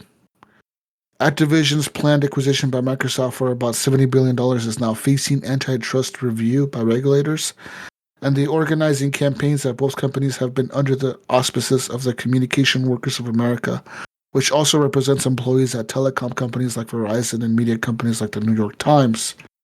Together, the development appears to add momentum to a wave of union organizing over the past year at previously non-union companies like Amazon, Starbucks, and Apple. The recent campaigns also suggest that video game workers, who for years have complained about long hours, low pay, and sexual harassment and discrimination, may be increasingly receptive to unionization. A 300-worker union would be quite groundbreaking and could propel QA workers and even other game workers like developers to unionize at other large studios. It says here, a Microsoft spokeswoman said that the organizing campaign was, quote, an example of our labor principles in action, and that the company remained committed to providing employees with an opportunity to freely and fairly make choices about their workplace representation. So, the union campaign at Microsoft would affect the quality assurance workers at several gaming studios that are part of ZeniMax Media, which include Bethesda, which currently make hit franchises like The Elder Scrolls and Fallout. It says here, Microsoft, which makes the Xbox, acquired ZeniMax for $7.5 billion. Blah, blah, blah. It says here the first new major exclusive Xbox game coming out of that deal is going to be Starfield, which is going to be released next year as of right now. And yeah, it says here 3 ZeniMax employees said that while helping make the video games was fun, that it was a job that they once dreamed of. Their QA roles have now taken a toll on their lives. Victoria Banos, who has worked for one of the company studios in Maryland for over 4 years, said many of her coworkers endured a ritual known as crunch a few times each year. It involves workers working long shift hours, longer than 10 hours a day during the week, and even several hours on Saturdays, sometimes for weeks in a row, to ensure that games work properly before the company even released them. It says here you're expected to drop whatever you have going on in your life and work whenever they need you to work. She says she has worked on the Elder Scrolls Online game series. So yeah, she also said that ZeniMax had recently made these overtime hours voluntary, but that many employees still felt pressure to work them. She has estimated that her hourly wage is $25.50, left her tens of thousands of dollars below what she could earn annually if she performed a similar job at a different kind of software company that makes like financial or security software. So there's that. But yeah.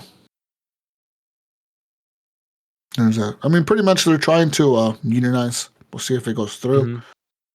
That'll be pretty big, I think. I mean, it would. I think it could change a lot for the gaming industry. And, people think that it doesn't, but it will, We'll see what happens. See what happens. In other news, Mayo, I know you're excited. I know you are excited. Oh, okay. But there's a new Star Wars game supposedly coming out. Oh, yeah? Star Wars Jedi Survivor. This is a leak, Mail, that was supposed to be shown at the Game Awards. Okay, now we're like Ubacha right now. Ubacha just sent me this. He just texted me right now. All right, just texted me this story. He's like, hey man, I know you know who I am. I'm gonna text you this leak right now, Mail, right now. Okay. Those looking forward to a sequel to Star Wars Jedi: The Fallen Order, it looks like you will be able to play the sequel, Mayo, in the first quarter of 2023 as the Jedi Survivor. Release date is now set for March 15th of 2023. Says here this was posted on the game's Steam page, which also showed Jedi Survivor pre-order bonuses and deluxe edition contents. Says here at the time of this writing, this page has now been wiped out of existence and is no longer found on Steam, but there's screenshots to prove that it was all there. As for the Jedi Survivor pre-order bonuses, I know you're wondering, Mayo. Players will receive a slew of cosmetics that Kai will be able to use in the game. You're going to get a cool outfit that's called the Hermit cosmetic. It makes you look like a fucking hobo, homeless Jedi. You also get the Hermit lightsaber set and the Combustion Blaster set, which is like a blaster pistol. So yeah. You can also get the deluxe edition, Mayo. Dun dun dun! This is like the real super edition here. The other one was just like the pre-order bullshit. This is like the real one you want to get, Mayo, okay? Okay. In the real one, Mayo, the one you're going to get, Mayo, the deluxe edition, okay? You can unlock exclusive cosmetic items inspired by Han Solo and Luke Skywalker, Mayo, as seen in Star Wars: A New Hope. With Star Wars Jedi Survivor Deluxe Edition, you get the Galactic Hero Cosmetic Pack, which includes the Scoundrel Cosmetic, which makes you look like Han Solo, like it has the Han Solo outfit. The Rugged BD1 Cosmetic, which is like a skin for your little robot guy. And you get the DL44 Blaster set, which is like the blaster that Han Solo uses or whatever, right? But you also get the new Hero Cosmetic Pack, which gives you the Rebel Hero Cosmetic, which is like a skin, the BD Astro BD1 Cosmetic, which is like another skin for your robot, and the Rebel Hero Lightsaber set. Plus, Mayo, plus, dun, you get an extra thing if you order this. Plus, you also receive the Obi-Wan Kenobi inspired Jedi Survival Pack, which is like the one that I talked about earlier. So you also get that one. Okay? The story of Cal Kestis continues in the Star Wars Jedi Survivor Mayo, a third-person galaxy-spanning action-adventure game from Respawn Entertainment, developed in collaboration with Lucasfilms Games. This narrative-driven single-player title picks up 5 years after the events of the Star Wars Jedi Fallen Order and follows Cal's increasingly desperate fight as the galaxy descends further into darkness. Pushed to the edges of the galaxy by the Empire, Cal will find himself surrounded by threats new and familiar, Mayo. As one of the last surviving Jedi Knights, Cal is now driven to make a stand during the galaxy's darkest times. But how far is he willing to go to protect himself, his crew, and the legacy of the Jedi Order? Dun dun dun. Says here you get to continue Cal's journey, Mayo. You're no longer a Padawan. Cal has come into his own and grown into a powerful Jedi Knight by now. Carrying the memories and expectations of the Jedi Order with him, his crusade against the Empire has only become more perilous. The dark times are closing in And with enemies new and familiar surrounding him, Cal will need to decide how far he's willing to go to save those closest to him. The cinematic combat system returns with additional force abilities and new lightsaber fighting styles. Creatively leverage all these abilities and weapons to strategically take on an expanded host of enemies, sizing up strengths and weaknesses while cleverly utilizing your training to overcome your opponents and solve the mysteries that lay in your path. And you get to discover new planets and familiar frontiers in Star Wars Galaxy, each with unique biomes, challenges, and enemies. You can master new skills, get new equipment, abilities that will augment the way you explore, fight, and roam, with larger areas to explore and more to discover off the beaten path.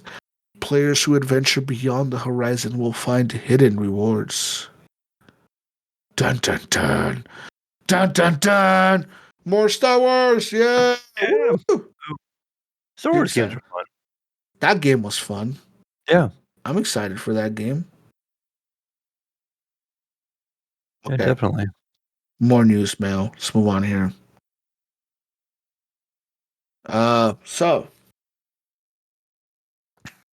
Says here, while the video game industry continues to wait and see if the Federal Trade Commission, the FTC, will file an antitrust lawsuit to block Microsoft's $68.7 billion acquisition of Activision Blizzard, Microsoft is speaking out again on why the proposed deal was supposedly good for gamers. The Wall Street Journal posted an opinion piece by Microsoft President and Vice Chairman Brad Smith, in which Smith addressed Sony's stance as the acquisition's biggest opponent. Says here, Sony has emerged as the loudest objector, Smith wrote. It's as excited about this deal as Blockbuster was about the rise of Netflix. To close this piece, Smith said that think about how much better it is to stream a movie from your couch than it is to drive to Blockbuster. We want to bring the same sort of innovation to the video game industry. Despite comparing Sony to the obsolete Blockbuster video store, Smith carried on Microsoft's ongoing self-depreciation strategy by saying that Xbox, quote, still remains, Mayo, in third place in the console gaming world, stuck behind Sony's dominant PlayStation and the Nintendo Switch. Okay.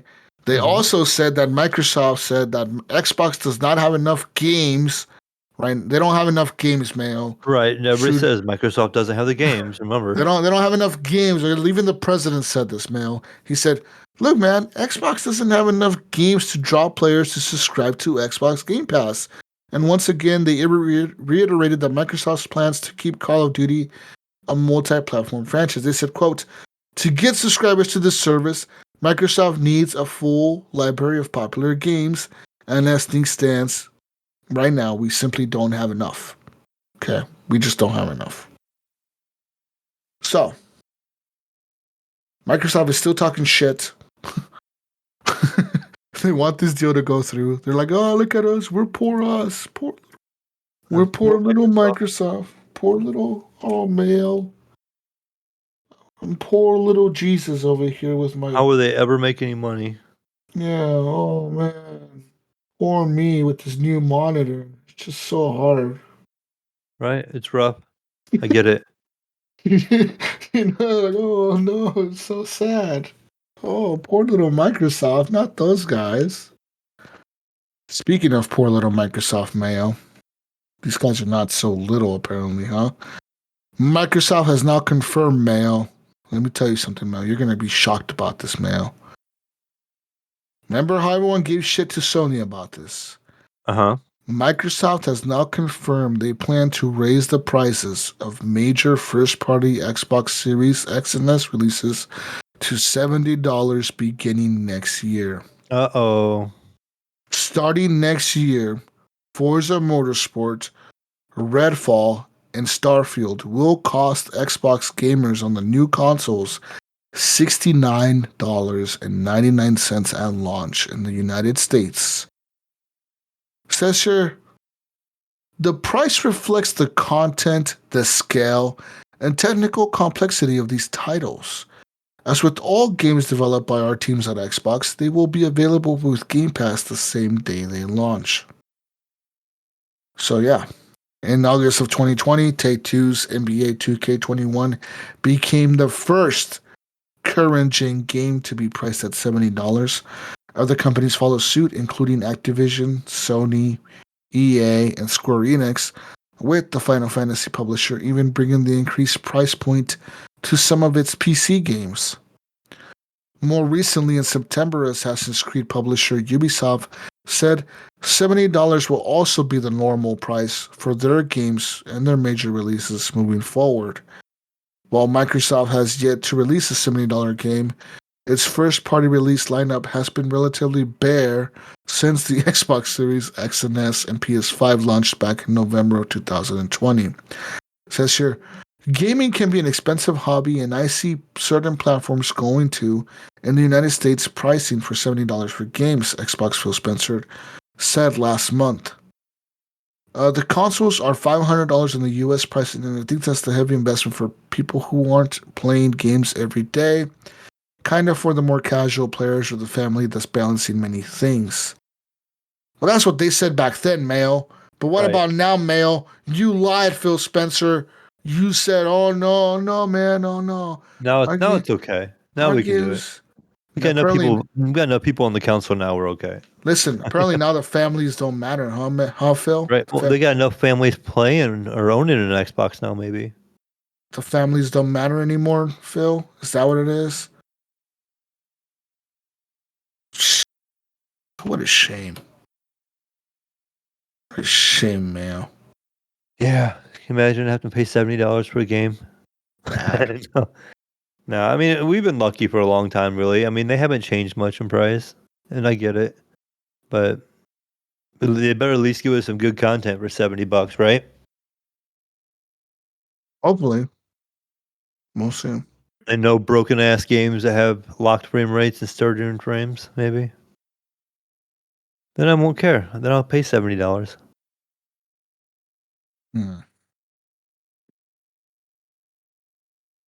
What else you got over there? You looking? Last piece of news. Eurogamer says they got their hands on the next Witcher 3 next-gen update for the PS5 and the Series X. They said they weren't given a full copy of the game, but they got to play the first 15 minutes. And they said that the PS5 and Xbox Series X both offer versions of the game at 60 FPS performance mode and a 30 FPS ray tracing mode. So there's that. They also said that the game has not just improved graphics and visual enhancements, but that they've also noticed that the game is easier to play. So they've updated the camera mechanics in the game, and they also made it to where you can cast spells way easier and faster. So you can cast multiple spells faster as you're in combat or whatever. That's kind of cool. Says here PC users have a lot to celebrate. So says here that PC users are going to get ray tracing features, reflections and shadows. And there's that.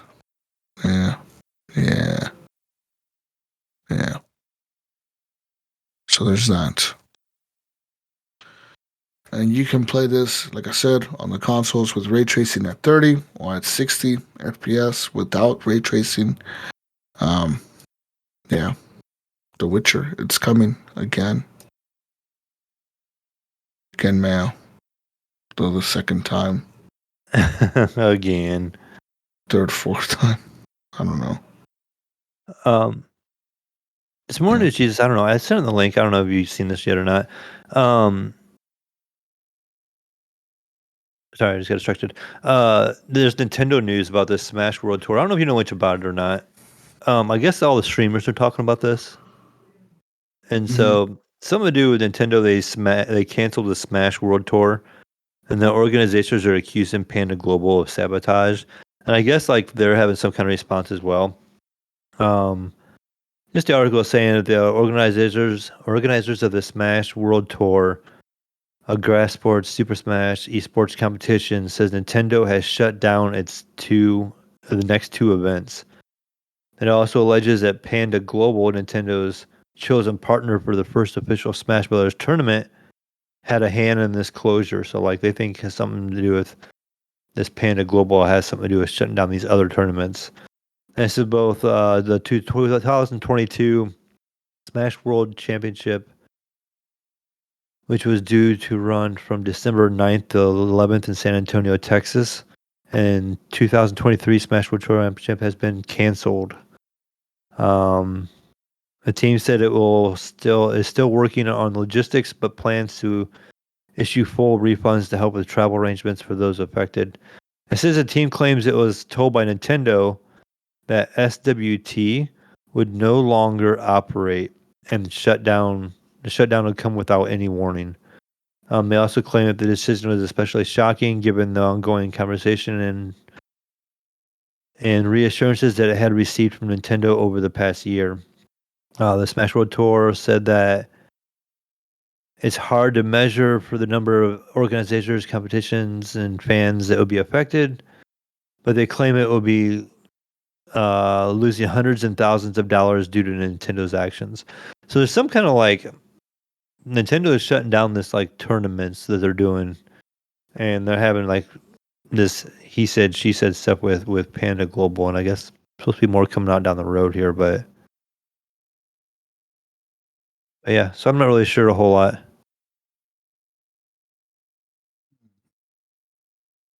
on the news on all of it, but my son was kind of talking about it, and I guess they've been all talking Well, about it. Nintendo actually came out later on, Mayo, and said the following. Nintendo actually responded to this thing about people saying that it was based on this thing or whatever. And they're saying, no, this decision was not influenced by any external parties such as Panda Global. They said any partner that we grant a license to has to meet the high standards we required when it comes to the health and safety of our fans. It is also important that a partner adheres to the brand and the IP guidelines and conducts itself according to the professional and organizational best practices. We use the same approach to independently assess all partners. If we discover that a partner is doing something inappropriate, we will work to correct it. The decision to cancel the SWT 2022 was and still is Nintendo's choice. It says here Nintendo cares about Super Smash Bros. Fans and its community very much, and we hope to continue to hear their passionate feedback. We are committed to working hard to bring joy and fun to the community through tournaments, while also ensuring we and our partners are operating in a manner that is positive and responsible. So I'm thinking something happened in the background here that Nintendo found out about.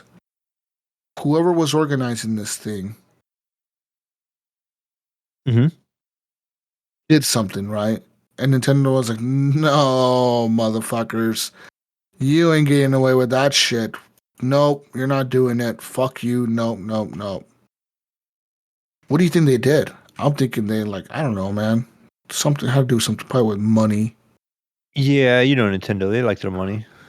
Nintendo's probably like, what? You're making money off of this? How much money you're making? Why don't we make a Nintendo official Nintendo Smash Brothers tournament?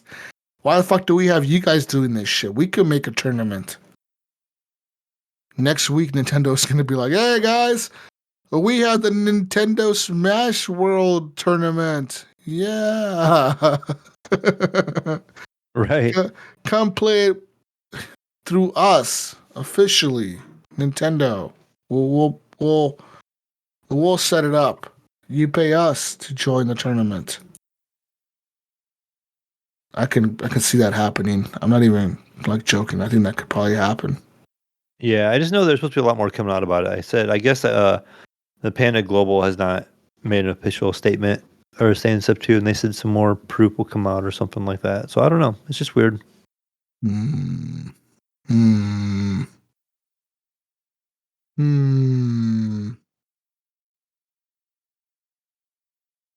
Okay.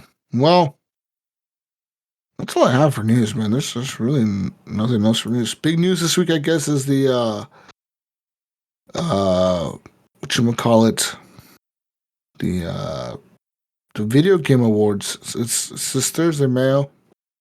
Oh, good news. Good times. And you can actually win. You can win, Mayo, a free Steam Deck. Oh, are they giving away like every couple minutes or something like Every that? minute of the show, they're giving away a Steam Deck. Nice. So they're Pretty gonna neat. give, I don't know, a shitload of Steam Decks away apparently. But you gotta be watching on a certain platform. Okay. Let me Okay. look this up real quick. Yeah, we have to make sure we're watching on the right platform, right? Okay.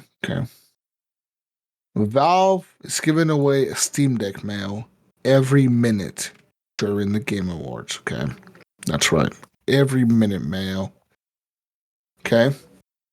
Okay. To have a chance, you'll first need to go register for the drawing, Mayo, which you can do right now. You just head over to the Video Game Awards website via Valve's Steam.tv website. Okay.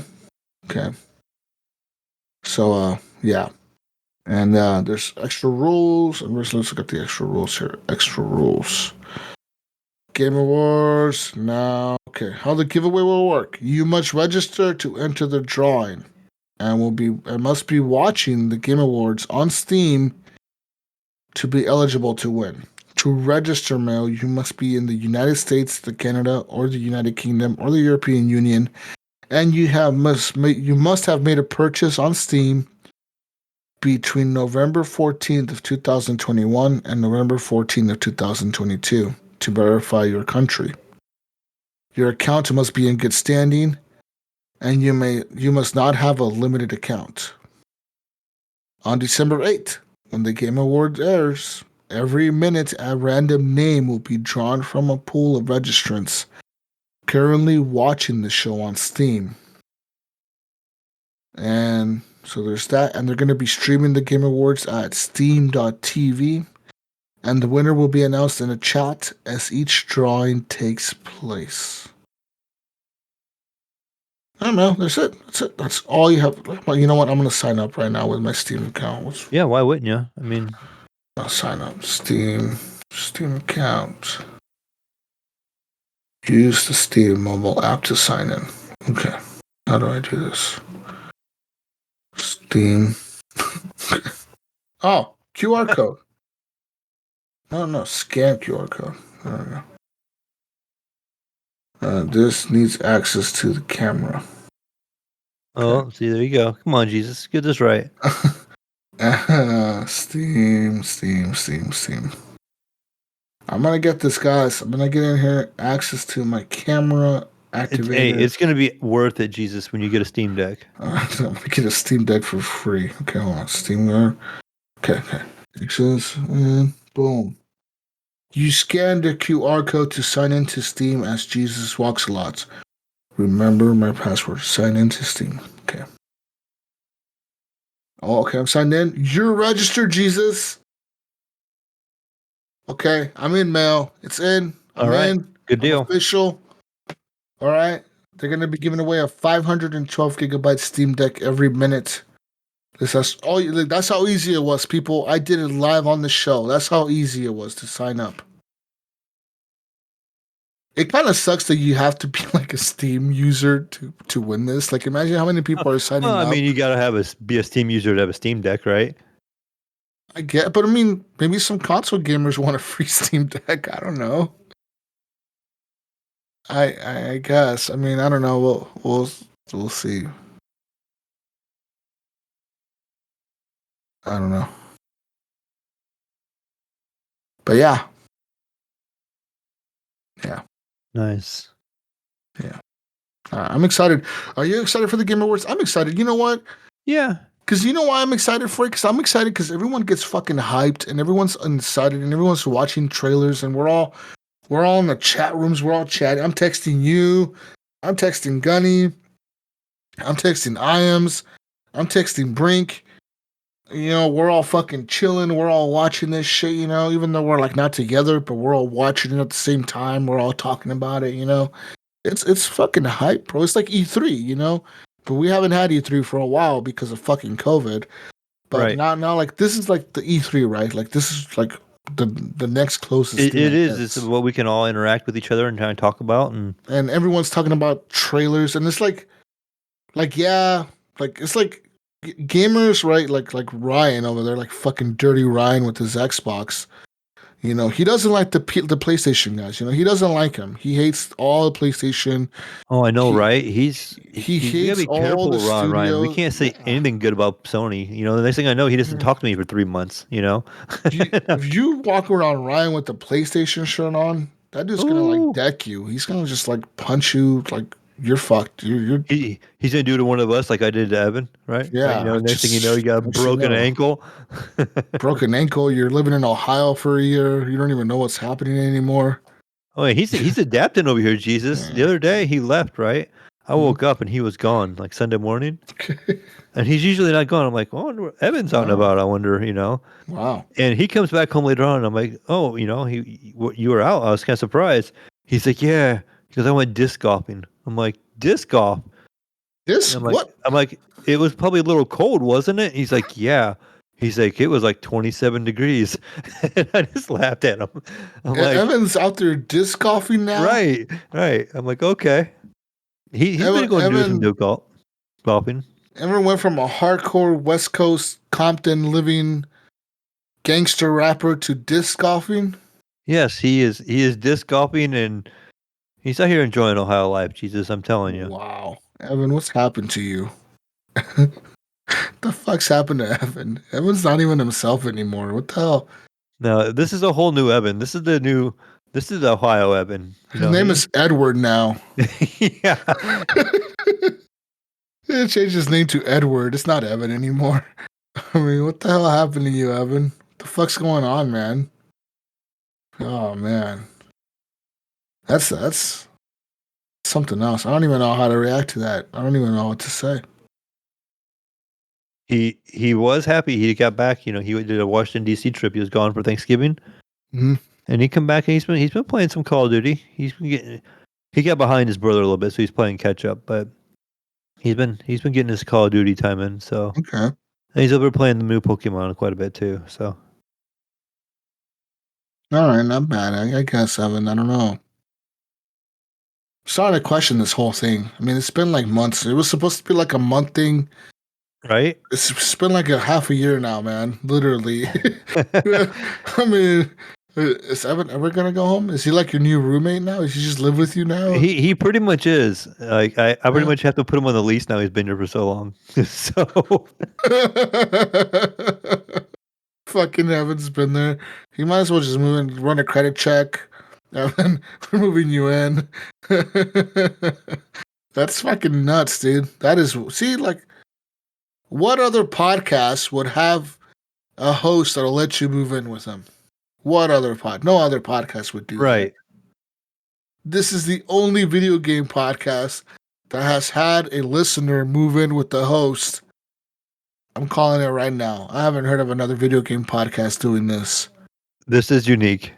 You know, I've heard of video game podcasts where like the hosts live together, like the hosts move in together. Yeah, that's normal, I guess. But like a listener moving in with the host, and they're like, not just like, oh, you live in California, I live in California too. Let's move in. No, bro, like, no, like, oh, I'm going across the country to a whole new state, and I'm gonna learn how to play disc golf, and I'm living with you now. That's some new level, man. That's some new level shit right there. Okay. You're over there making Evan play disc golf now. What the fuck's going on, man? What's next? What's next, Mayo? Milking cows. I don't know.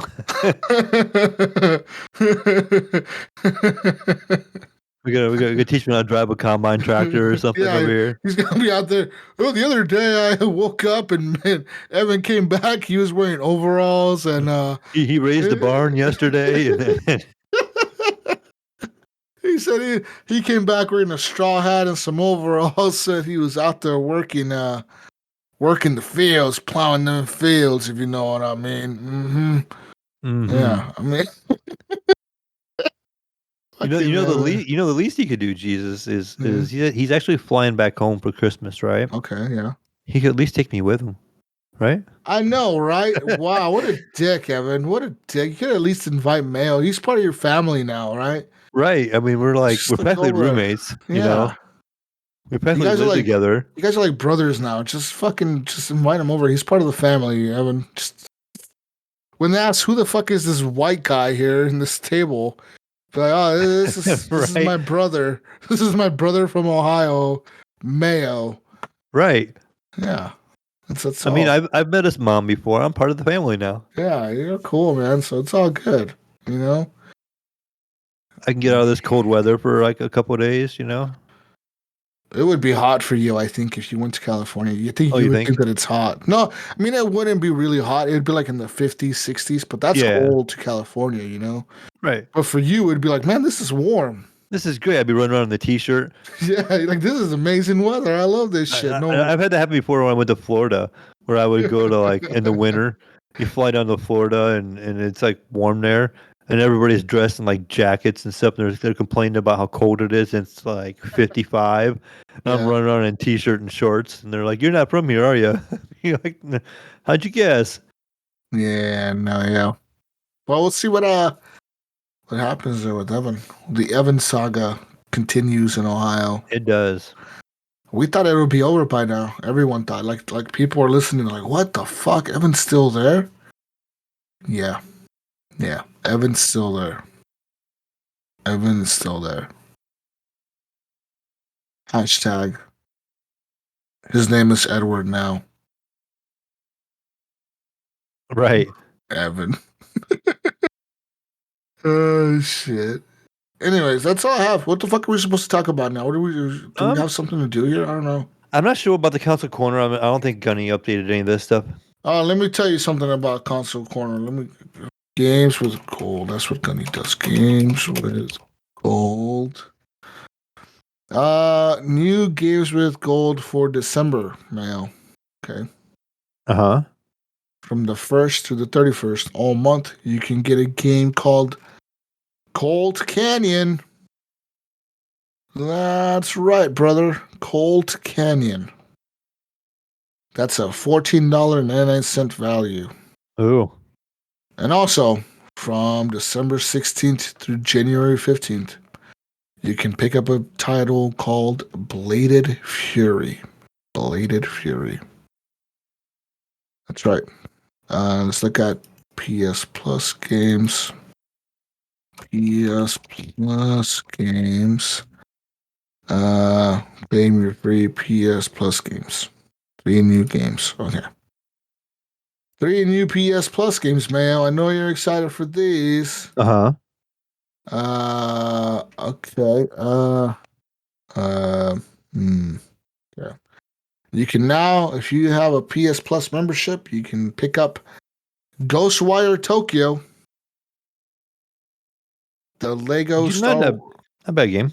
No, it's not a bad game. It's better than whatever the fuck Xbox just offered. I don't even remember the names that Xbox just offered. Hobo ass shit.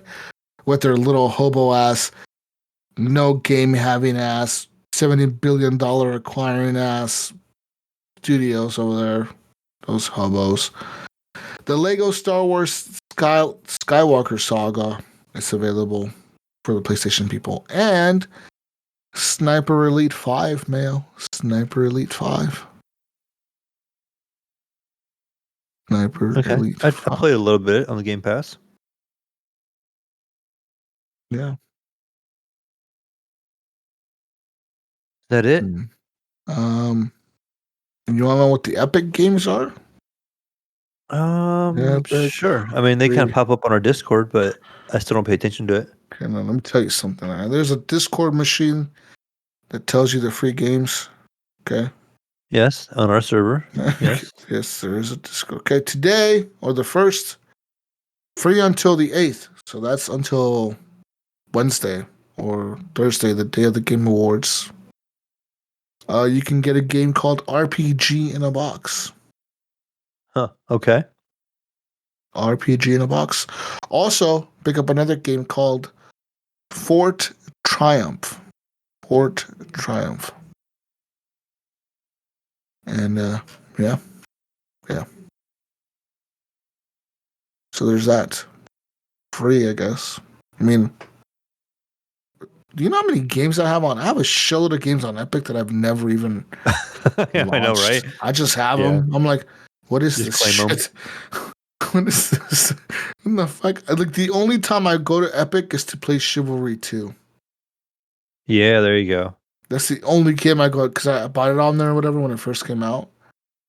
And I go there and I launch Chivalry 2, and it's like that game is fucking fun. I love that game, dude. That is now on Game Pass as well, right?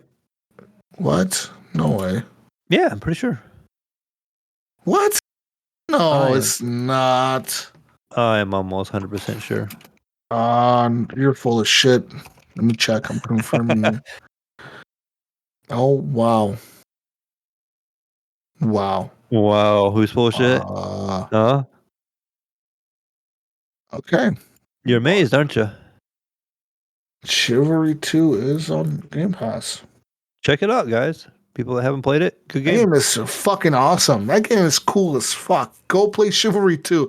You want to fucking... Okay, listen, man. Listen. All right, listen. I know y'all watch Game Okay, of I'm Thrones. listening. Yep. I know you guys watch the show Vikings and Game of Thrones. You want to be a badass knight and you want to beat some dude to death with an axe. And while he's screaming at you, no, no, and you're fucking chopping his arms off. Yeah, this is the game for you, man. It's fucking awesome. And you can also play via cloud gaming. You don't even have to install this shit, Mayo. Yeah. You can go on your just browser fire it right up. now. Go on your browser, launch cloud gaming, look for Chivalry 2, and it's fucking there, and it's crossplay, and it's awesome. Fuck yeah. Go play it, dude. Yeah, that's awesome. That's a cool get on Game Pass. I didn't even know it was on there, man. Go play. Brink, you need to play Chivalry 2. This is a Brink game. If Brink is, I know he listens, that motherfucker. He's probably delivering packages right now. If you're delivering a package right now, Brink, stop what you're doing and go play Chivalry 2. Just quit your job right now and go home and play. It's been ordered. You must now complete your task. And that's it. That's it, man. That's it. Oh, Netflix has been pushing games on me, man. I tell you I don't use Netflix much, right? I'm watching Captain Phillip on there and shit. Uh-huh. And Wednesday, which is a cool show. I went on there the other day and it was recommending some bullshit fucking cartoon thing to me. It looked like a weird cartoon. I was like, I've never even heard of this. What the fuck is this? No. And it was like a cartoon game. It was like, oh, this game is about this cat, and this cat is trying to steal something. Now you must make choices for the cat to steal the jewelry or something like that. And if you make the wrong choices, then he dies. Where are these popping up for you at? Because I have a question here. So I have not noticed these games like on my TV on Netflix. It was But just the other day there. I was on my phone. I scrolled down and it was like had like a whole line of trending games or something like that. Netflix gaming. I'm like, It was just this there. doesn't show. This doesn't show up on my TV at all. But when I had my phone on mobile, it had a whole category of Netflix No, it was on gaming. my TV, bro. It was on my Nice. TV. It was like, hey, you want to play this cartoon stealing game? Like you have to make the choices, and the cat steals. It looked like a Tom and Jerry cartoon, like an old school cartoon, right? Uh-huh. But apparently, you were making choices, and the character would play out whatever choices you made, and you have to help him steal whatever he's trying to steal or whatever. And then that other fucking game that I told you guys about, the trivia game, that other game popped up again too. It's called like Trivia Quest or Trivia Master or whatever the fuck it's called. It's there. It's there. Listen, tell you, Netflix gaming is real. It's here. It's now. It's I just saw now. it for the first time on my phone just the other day. I have not seen it on TV, but it's here, bro. It's happening.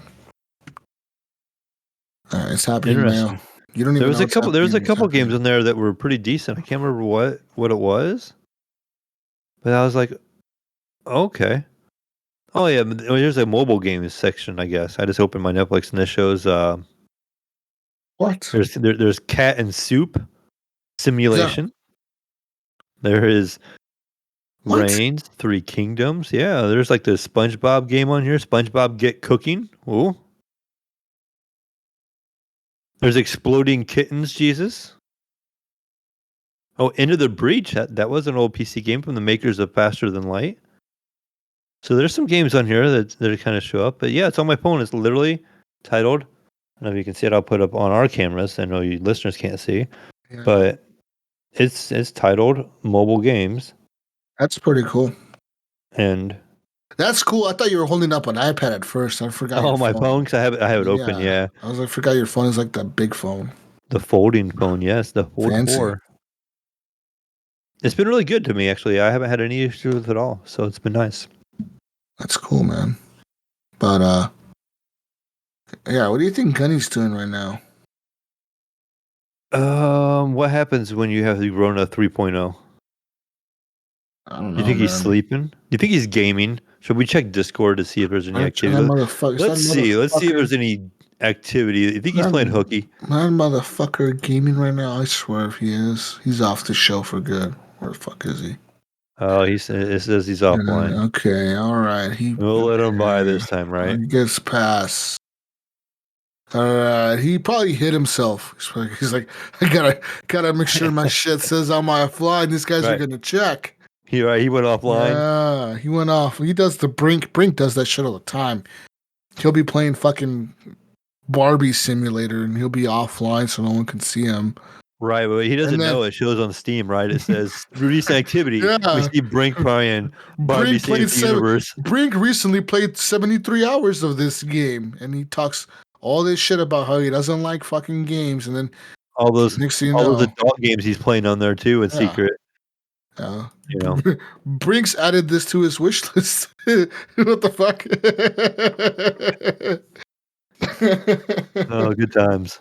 Anyways, that's all you have. What's kind of funny about Steam, where if you have anything and you buy a game or whatever, and you look at a game, it's like this person now owns it. There was one that popped up. I was looking at the new games. I was trying to find something new, and there was some kind of like VR sex game that popped up, and it's like you have two friends that own this game, and I'm like, oh shit, that's funny. It's so funny. That's awesome. You guys don't want to see what I own on Steam. Don't go looking now. Don't go looking. Yeah, definitely. That's it. That's all I have, man. I don't know what else. Yeah, we don't have any community questions this week, Jesus. Nothing. I put it up there early this morning, at all? And there's nothing this week, and so it's kind of quiet in that aspect. No Brian questions. Brian, we need your questions out there. He's too busy rooting for Michigan right now. He's over there getting all excited because his Wolverines are in the playoffs. My hobo Buckeyes, they kind of just like limped into the playoffs somehow. They got like a mercy pass. So yeah, so we don't have any community questions. So I guess we can find Gunny, right? All right, out there playing hooky, not being on the show, feeling sick, raking leaves, doing whatever he was doing over there to get himself the Rona. Wait, where the fuck was he raking? Does he live in an apartment? His house, the other house. Oh, the house that he bought that he doesn't live in. Oh yeah, yeah. He showed all the leaves and he messaged. I don't know if he messaged me or both of us, but he said that he was feeling sick and that he maybe second guessed raking leaves in the rain. There even rain down there? I guess. Yeah. I think he's lying. No, I think this is full. He's full of shit. Right? Rain in California. We would have believed the sick part, but when he added the rain, that was a little too much. All right, you embellished too much on that lie, Gunny. He's calling you out now. If I add the rain, they're gonna definitely believe that I'm sick. Like, no, Gunny, come on, we know it doesn't rain down there, dude. I think he doesn't want to talk about his poor Battlefield 2042 experience when he played with us. He just played so bad he didn't want to like be on here talking about it. Oh, he did play with us, huh? The three of us did get together and played around with that. Gunny, poor Gunny. He did terrible. Yeah. Poor guy. He did good. He owed his own. Him and I were doing equally as bad. For a boomer, he did. Yeah, he was probably one of those. I think he was one of those low level Xbox guys like me. One of those game guys. Yeah. But yeah, you can find Gunny as what? Gunny Cheap pretty much everywhere except for Twitter. And where can we find you, Mayo? Oh, you're gonna find me on Discord mainly. Is the Mayo, Steam. Right now, you can find me on Origin as Mayo playing Battlefield 2042. Maybe more later on tonight. I don't know. We'll see. Nice. But and then what about you, Jesus? Well, first we could find Ryan Oh yeah, Ryan, that on guy. Xbox. That guy. Well, they're on the fucking Xbox. The fucking that poor little console that has no games. Poor little Xbox. Oh, leave those guys alone. Poor little guys over there. That little company owned by that little Microsoft that nobody knows. Yeah, you know that little company, Mayo. Little upstart company. Yeah, the little upstart company that nobody knows about called Microsoft. You know, they don't own half the world already. They want to own the other half of the gaming world. All right, those little poor guys. You can find him over there as Gib8777. You can find me on everything as Jesus Walks a Lot. Yeah, that's it. We're fucking done. I'm done. I'm out of here. Peace out, Brussels sprouts. We'll catch you on the next week's edition of the Horrible Gamers Podcast. We're done. Bye, Mayo. Bye, everyone. See ya.